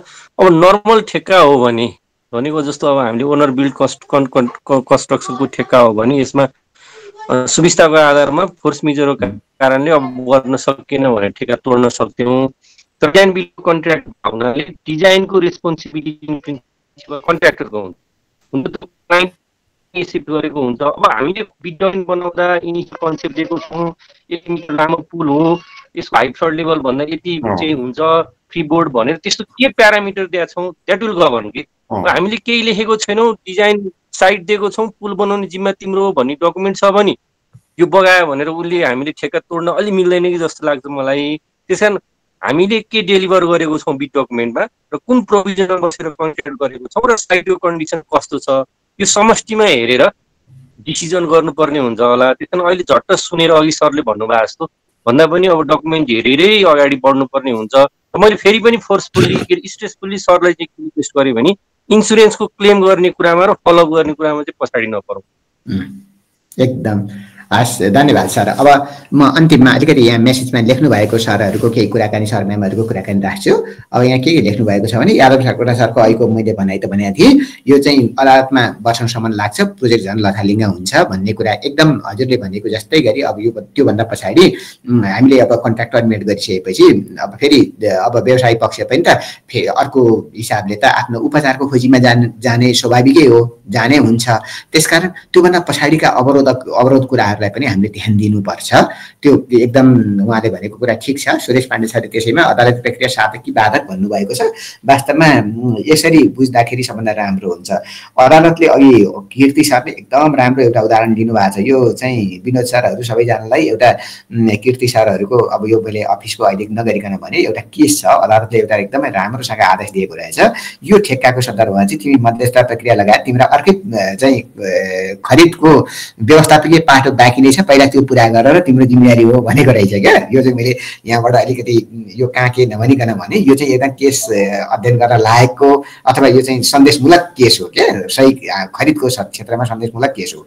त्यसैले अदालतले चाहिँ सकेसम्म हरेक कुराहरूलाई पहिलो प्रक्रिया पुरा गरे कि गरेनौ अथवा अर्को चाहिँ गुनासो गर्ने ठाउँ अथवा अर्को सुनवाई गर्ने ठाउँमा तिमीले त्यो काम गर्यौ त भनेर एक स्टेप पठाइदिने गर्ने भए त लास्ट रिसोर्ट त अदालतै हो। लास्ट रिसोर्ट किनभने न्याय नपाएपछि जाने ठाउँ त्यही नै हो। तर त्योभन्दा अघिल्लो प्रक्रिया चाहिँ टाइम बााउन्ड हिसाबले गर्यो कि गरेनौ भनेर प्रश्न मात्रै गरेर सुझाव गर्ने अवस्थामा चाहिँ अदालत साधकै हुँदो रहेछ। अहिले पछिल्लो चरणमा जस्तो पिपिआरसीको निर्णय चाहिँ 30 दिनभित्रमा निवेदन गरेको 30 दिनभित्रमा निर्णय दिनै पर्छ भन्ने बाध्यकारी छ नि त हो। यसै गरी हामीले केही अघिल्लो प्रक्रियाहरूलाई सुधार गर्नुपर्ने देखिन्छ, त्यस्तो किसिमको देखिन्छ। श्यामुदय ठाकुर सरले यहाँ के भन्नुभएको छ भने एउटा व्यक्तिले कतिवटासम्म निर्माण कार्यको फर्म दर्ता गर्न मिल्छ भन्नुभएको थियो। यो त एउटा मात्रै है, एउटा मात्रै, एउटा कालो सूचीमा पर्ने बित्तिकै अर्को दर्ता गरेर फेरि काम थालेको प्र्याक्टिस देखिन्छ। त्यस्तो भयो भनेदेखि अब यो चाहिँ गैर आचरण भयो, अब यो चाहिँ कन्ट्रोल सिस्टम कमजोर भएको मात्रै भयो। त्यो कालो सूचीमा परेको व्यक्तिले फेरि अर्को दर्ता गर्न त्यो प्रयोजनको लागि त नपाउने नै हुनपर्ने हो। अब यो चाहिँ दर्ता गर्ने र काम गराउने यो कन्ट्रोल सिस्टम हाम्रो कमजोर भएको त्यस्तो देखिन्छ। अनि त्यस्तै श्याम सरले के भन्नुभयो भने अर्थ मन्त्रालय परिवर्तन 10 लाखभन्दा माथिको निर्माण कार्य ठेकादारद्वारा गर्न पर्ने पत्राचार भएको छ, तर प्रदेशको पत्र आइसकेको देखिँदैन। यस्तो अवस्थामा प्रदेशको हकमा के हुन्छ होला? अब यसमा चाहिँ सङ्घको अर्थ मन्त्रालयको कुरा गर्नुभएको छ। अहिलेको हकमा के गर्ने भने सङ्घीय बजेट र सङ्घीय अनुदानसँग सम्बन्धित चाहिँ सङ्घीय परिपत्र ठ्याक्कै लागू नै भयो, त्यसमा चाहिँ दुविधा मान्नै पर्दैन हैन। अनि त्योभन्दा बाहेक अन्य निकायहरूले यो पारदर्शी प्रक्रिया र अलिक अनुशासित प्रक्रियाहरूलाई चाहिँ पालन किन नगरेको, त्यसले गर्दाखेरि बाटो चाहिँ यो एउटा नैतिक दबाब पनि हो। त्यसैले नैतिक दबाबमा अर्कोले गरेको आधारलाई लिएर तल्लो निकायहरूले पनि त्यसलाई चाहिँ त्यससँग मिल्दो गरी आफ्नो निर्णय गर्नुपर्ने, निर्णय गर्दाखेरि उचित हुन्छ। अब यसमा कानुनले चाहिँ नगर्दाखेरि पनि हुन्छ अथवा हुँदैन भनेर हामीले यहाँबाट ठ्याक्कै भनिहाल्न चाहिँ मिलेन, तर यो चाहिँ आचरणको विषय हो। अब यसमा सङ्घको अर्थ मन्त्रालयले गरेको परिपत्र अरूलाई लाग्छ वा लाग्दैन त्यो आफ्नो व्याख्याको विषय भयो, तर सङ्घीय बजेट कार्यक्रम र सङ्घीय अनुदान अन्तर्गतका बजेट कार्यक्रममा चाहिँ लागू भयो। अहिलेलाई त्यति भन्दाखेरि ठिक हुन्छ है श्यामु सर। अहिले मैले यति निवेदन गरेँ। अब अन्तिममा कसैले केही पूरक एकदम भन्नुपर्ने, अब ठाकुर सरको बाइलोमा आउँछु, त्योभन्दा बाहेक कसैलाई त्यस्तो केही लागेको ठ्याक्कै लागेको केही छ भनेदेखि चाहिँ भनौँ, त्यसपछि अनि ठाकुर सर र मैले केही थोरै कुरा गरेर बिट मार्छौँ। कसैको केही छ? अब त्यसो भए अब म ठाकुर सरकोमा जानुभन्दा अगाडि यो दुईवटा विषय राख्छु र अनि ठाकुर सरले त्यसलाई पनि सन्दर्भ राखेर हजुरले बिट मारिदिनु होला। हामीले मैले यहाँनिर चाहिँ यो रुग्ण ठेक्का तोड्ने प्रक्रिया र यसका सवाल भनेर यहाँ राखिएको मध्येमा धेरै जस्तोले रुग्ण ठेक्का तोड्ने प्रक्रिया चाहिँ पुरा नगरिकन अब अलिकति सतही खालको डिसिजनबाट गर्नुभएको हुँदाखेरि अनुरोध के भने, अघि विनोद सरले एकदम सिन्सियरली एउटा हाम्रो आयुष सरकोमा भन्नुभएको थियो नि, बिमा क्लेम गर्ने कुरामा सिन्सियर हौँ है, त्यो चाहिँ फेरि पछि फर्केर आउँदैन समय भने जस्तै गरी बरु सूचना निकाल्न 2 दिन ढिला होस्, तर त्यो सूचना निकाल्नुभन्दा अगाडि सूचना निकाल्नका लागि चाहिँ आज मैले यही नै हजुरहरूको अगाडि प्रस्तुत गरेको छु। ऐनमा के छ, नियममा के छ, कन्डिसनमा कन्ट्र्याक्टको अब अहिले मैले त्यहाँ जिसिसी मात्रै देखाएको छु, जिसिसीको एउटा प्रावधान मात्रै देखाएको छु, अनि त्यसले कभर गर्ने विषय देखाएको छु। हामीले त्यसमध्येको हामी यो गर्छौँ भनेर यति तयारी चाहिँ गर्नुपर्छ सूचना निकाल्नुभन्दा अगाडि नै।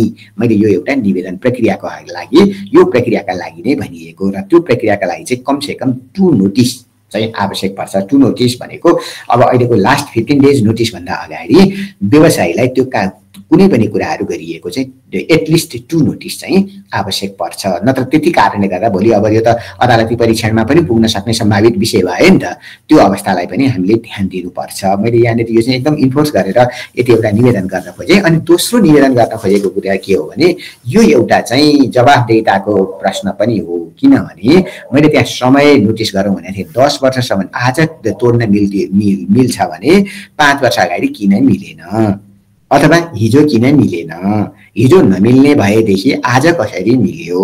प्रश्नले यसरी घुमाउरो हिसाबले यस्ता प्रश्नहरूको नैतिक कसी पनि र कतिपय अवस्थामा चाहिँ अब जवाफदेहिताको कसी पनि यहाँनिर अगाडि आउँछ।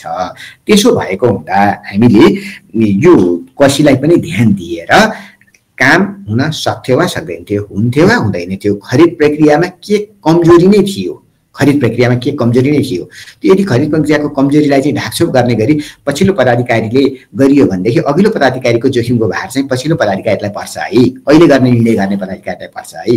ऊ यति कुरा चाहिँ इन्डिकेट गर्नुपर्ने भएको भएर यो 2+1 3 सवाललाई अन्तिममा यहाँनिर राखेँ। यसलाई पनि हामीले सन्दर्भको रूपमा सबै म्यानेजर सर म्यामहरू, त्यस्तै गरी यो प्रक्रियामा आबद्ध हुने सर म्यामहरूले ध्यान दिउँ र व्यवसायी सर म्यामहरूले पनि पछि आउँदाखेरि मुद्दा मामला गर्नु भने त झनै बढी अनावश्यक खर्च नै हुने हो। त्यसकारण झनै बढी क्षतिमा जाने भन्दा अलिकति सुविस्ताको बाटो नै र अलिक सहजताको बाटो नै अगाडि जानुपर्छ भन्ने अनुरोध पनि हो। यति निवेदन गर्छु। ठाकुर सर, म हजुरकोमा अन्तिममा आउन चाहेँ र हजुरले आजको यो अब्जर्भेसन कस्तो लाग्यो अहिलेसम्मको आफ्नो संक्षिप्त भनाइसहितको अब्जर्भेसन राखिदिन म सबैलाई अनुरोध गर्छु। हस् सर, धन्यवाद सर। अब सरको चाहिँ अब त मैले पहिले पनि भनिसकेका थिएँ, सरको यो प्रेजेन्टेसन पनि एकदम इलाबोरेटेड थियो, त्यो छोटो समय भए पनि सरले सार्वजनिक खरिद ऐन नियमका कुरादेखि लिएर अब हाम्रो कन्डिसन अफ कन्ट्र्याक्टमा कहाँ के व्यवस्था छ भनेर पनि बताउनु भयो। यी सबै कुरा चाहिँ इलाबोरेट भएकै छन् र जति प्रश्नकर्ता जति छलफल आयो नि, प्रश्नकर्ता भन्दा पनि छलफलकै विषयवस्तु भनौँ, छलफल पनि अब एकदमै सजीव एकदमै के लाइभ चाहिँ भयो। यो पनि एकदमै राम्रो भयो। किनभने हाम्रो चाहिँ करिब 1 सवा घण्टाको टाइममा धेरै छलफल गर्न भ्यायौँ जस्तो पनि लाग्छ। र मैले अघि पनि भनेको थिएँ अलिकति जोड गर्नुपर्ने कुरा हामीले यो 2टा कन्स्टिट्युटिभ नोटिस त भनियो, त्यसको त्यति मात्रै होइन है, फेरि 2टा भन्नेलाई त्यति मात्रै होइन कि हाम्रो ठेक्काको व्यवस्थापन कन्ट्राक्ट एडमिनिस्ट्रेटिभ क्रममा हामी अब 20औं चाहिँ पत्राचार हुन सक्ला। त्यो चिज सबै क्रोनोलोजिकल्ली हामीले रिकर्डमा डकुमेन्टेसन चाहिँ अत्यन्त गरिनु चाहिँ जरुरी हुन्छ जस्तो लाग्छ। सबै एकदमै यो अरू तोड्नलाई मात्रै होइन, कुनै पनि ठेक्का तोड्नु भने त एकदम पेनफुल काम भइहाल्यो, सकभर त तोड्नै नपरोस्, यो केसै नआओस्, अब समयमा काम सिद्धियोस् भन्नाले पनि हाम्रो ठेक्का व्यवस्थापनलाई चुस्त दुरुस्त बनाउनलाई डकुमेन्टेसन र कम्युनिकेसन चाहिँ एकदमै इम्पोर्टेन्ट छ। हाम्रो अलिकति सार्वजनिक निकायहरूले यो कम्युनिकेसन अलिक फितलो भइदिन्छ, मुखले चाहिँ बोलिरहेको हुन्छ कि इन्स्ट्रक्सन दिएको हुन्छ, रिटर्नमा पनि केही आउँदैन। अब यो मौखिकको त्यो कन्ट्याक्टमा त्यति अर्थ पनि लाग्दैन।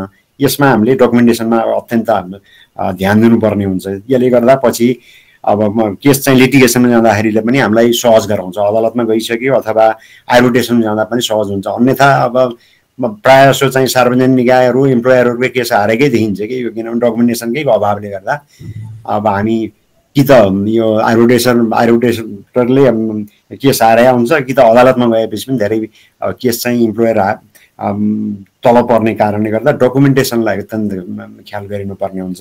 र स्टेप बाई स्टेप हामीले अब वार्निङ दिएको छ कि के छ, कम्युनिकेसनलाई हामीले सिलसिलेवार राख्दै अब हामीले जुन नोटिसको कुरा सरले पनि गर्नुभएको थियो नि, 2टा त्यहाँ स्याम्पलको नोटिसका कुरा आए, एउटामा सार्वजनिक ऐन र नियम भनेर फ्ल्याट गयो, त्यसमा त्यो कन्डिसन अफ कन्ट्याक्टको कुरै थिएन, दोस्रोमा केही आएको थियो, त्यसरी जानुपर्ने हुन्छ नोटिसमा पनि। हाम्रो ऐन नियमको कुरा मात्रै गरेर मात्रै पनि भएन, हाम्रो ठेक्का सम्झौताको शर्तमा के उल्लेख छ त्यो कुरोलाई क्याटेगोरिकल्ली अब हाम्रो चिठीमा लेख्नुपर्छ। नोटिसमा त अब धेरै लामो चाहिँ आउन नसक्ने हुनाले त्यो आएन। अब कन्ट्र्याक्टलाई दिने अब हाम्रो चिठी पनि 2-4 पाना 10-8 पानाको पनि हुनसक्छ, केस हेरेर हुनसक्ला, यो पनि केस हुन्छ, किनभने हाम्रो सूचना त संक्षिप्त भयो, हामीले धेरै खर्च लाग्छ भनेर पनि यो आउँछ।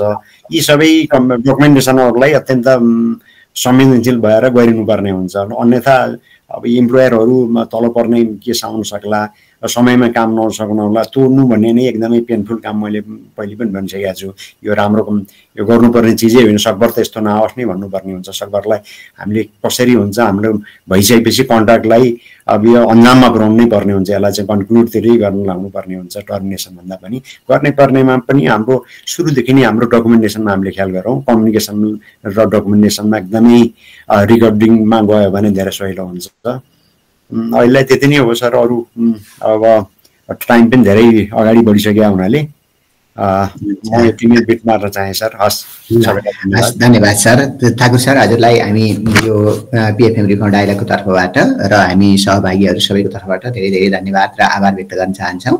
अनि आजको यो सहभागी रहनुभएका सम्पूर्ण सर म्यामहरू, प्रश्नकर्ता सर म्यामहरू र योभन्दा अगाडि यो फर्ममा गुगल फर्ममा पनि धेरैवटा प्रश्नहरू पठाउनु भएको थियो, त्यो प्रश्नहरू पठाउने सुझावहरू राख्ने सबै सर म्यामहरूलाई एकदमै आभार व्यक्त गर्न चाहन्छौँ। अनि अब विनोद सरहरू लगायत आज यहाँ सबै एकदम आजको छलफलमा अलमोस्ट सिनियर कर्मचारी सर म्यामहरूले नै सहभागिता जनाउनु भएको थियो। त्यसकारण यो सिनियर सर म्यामहरूको सहभागिताले केही हदमा भए पनि हामीलाई एकदम सेन्सिटाइज गर्न मद्दत पुग्यो होला भनेर भन्न चाहन्छु, किनभने यो एकदम आज लहरमा गर्ने काम होइन। यो आज छलफलमा यो विषय राख्नुको कारण चाहिँ के हो भने साह्रै नै लहडी भन्न पनि आवश्यक छैन। अब यो शब्द भन्दाखेरि केही बिग्रिँदैन, किनभने भोलि पर्सि टाउको दुखाइ हुनुभन्दा यो कुरामा त हामीले अहिलेदेखि नै सोच्न पर्यो नि हो। यो यसलाई पनि आधार मानेर हामीले कुराकानी गर्ने हो र अब उपरान्त पछिल्ला दिनहरूमा यसरी रुग्ण कन्ट्र्याक्टहरू हुने नहुने अवस्था सिर्जना गर्न पनि तपाईँ हामी सबै आफ्नो ठाउँबाट लाग्नु पनि पर्छ। विनोद सरले एउटा राम्रो प्रस्ताव राख्नु भएको छ,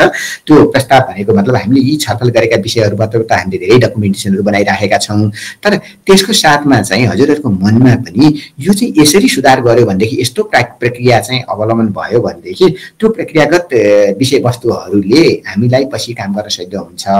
त्यस्तो कुराहरू कानुनमा, त्यस्तो कुराहरू नियममा, त्यस्तो कुराहरू गाइडलाइन्सहरूमा आइदियोस् भन्ने अपेक्षा गर्नुभएको विषय चाहिँ आफूले जस्तो अनुभूत गर्नुहुन्छ बुदागत फर्ममा त्यस्ता सुझावहरू पठाइदिनु भयो भनेदेखि हामी त्यसलाई पनि एउटा डकुमेन्टेसन गर्ने र अनि त्यसलाई हामीले युजको रूपमा लैजाने प्रयत्न गर्नेछौँ। यति भन्न चाहन्छु। धन्यवादको साथमा अन्तिममा म के आग्रह पनि गर्न चाहन्छु भने अहिले हामीले पिएफएम रिफर्म डायरीलाई नयाँ स्वरूपमा कन्भर्ट गरिसकेका छौँ। हामी महिनामा एकचोटि फिजिकल टक प्रोग्राम गर्छौँ। त्यसको पहिलो सुरुवात हामीले अघिल्लो महिना गऱ्यौँ, मङ्सिरमा पनि गर्छौँ। त्यसैले पछि योभन्दा पछाडि हामी यस्ता सवालहरूमा जस्तो अघि आयुष सरले राख्नुभए जस्तो, कृति सरले राख्नुभए जस्तो यस्ता सवालहरूलाई चाहिँ हामीले फिजिकल टकमा राख्यौँ र डकुमेन्टेसन विथ डकुमेन्टेसन कुराकानी गऱ्यौँ भनेदेखि त्यहाँ चाहिँ एक्सपर्टिज ओपिनियनहरू आउँछन्। त्यो फिजिकल टक चाहिँ अलमोस्ट 10% को बिचमा मात्रै हुन्छ, फरक ग्रुपहरूको 10% को बिचमा मात्रै हुन्छ। हामी हो त्यो हिसाबले पनि अगाडि जान सक्छौँ। मैले यति भन्छु र सधैँभरि हामी आफ्नो ठाउँबाट यो असल अभ्यासलाई स्प्रेड गरौँ र अरू उपयोगकर्ताहरूसम्म पनि पुर्याउँ। हामीले पनि आफ्नो ठाउँबाट सकेको अरूलाई सहयोग गर्दै जाउँ। यति आह्वान गर्दै आजको यो 103औं श्रृङ्खलामा सहभागी रहनुभएका सबै सर म्यामहरू र आजको प्यानलिस्ट ठाकुर पन्त सरलाई धन्यवाद दिँदै आजको कार्यक्रमबाट बिदा हुन्छु। हस्, नमस्कार, शुभरात्रि। शुभरात्रि।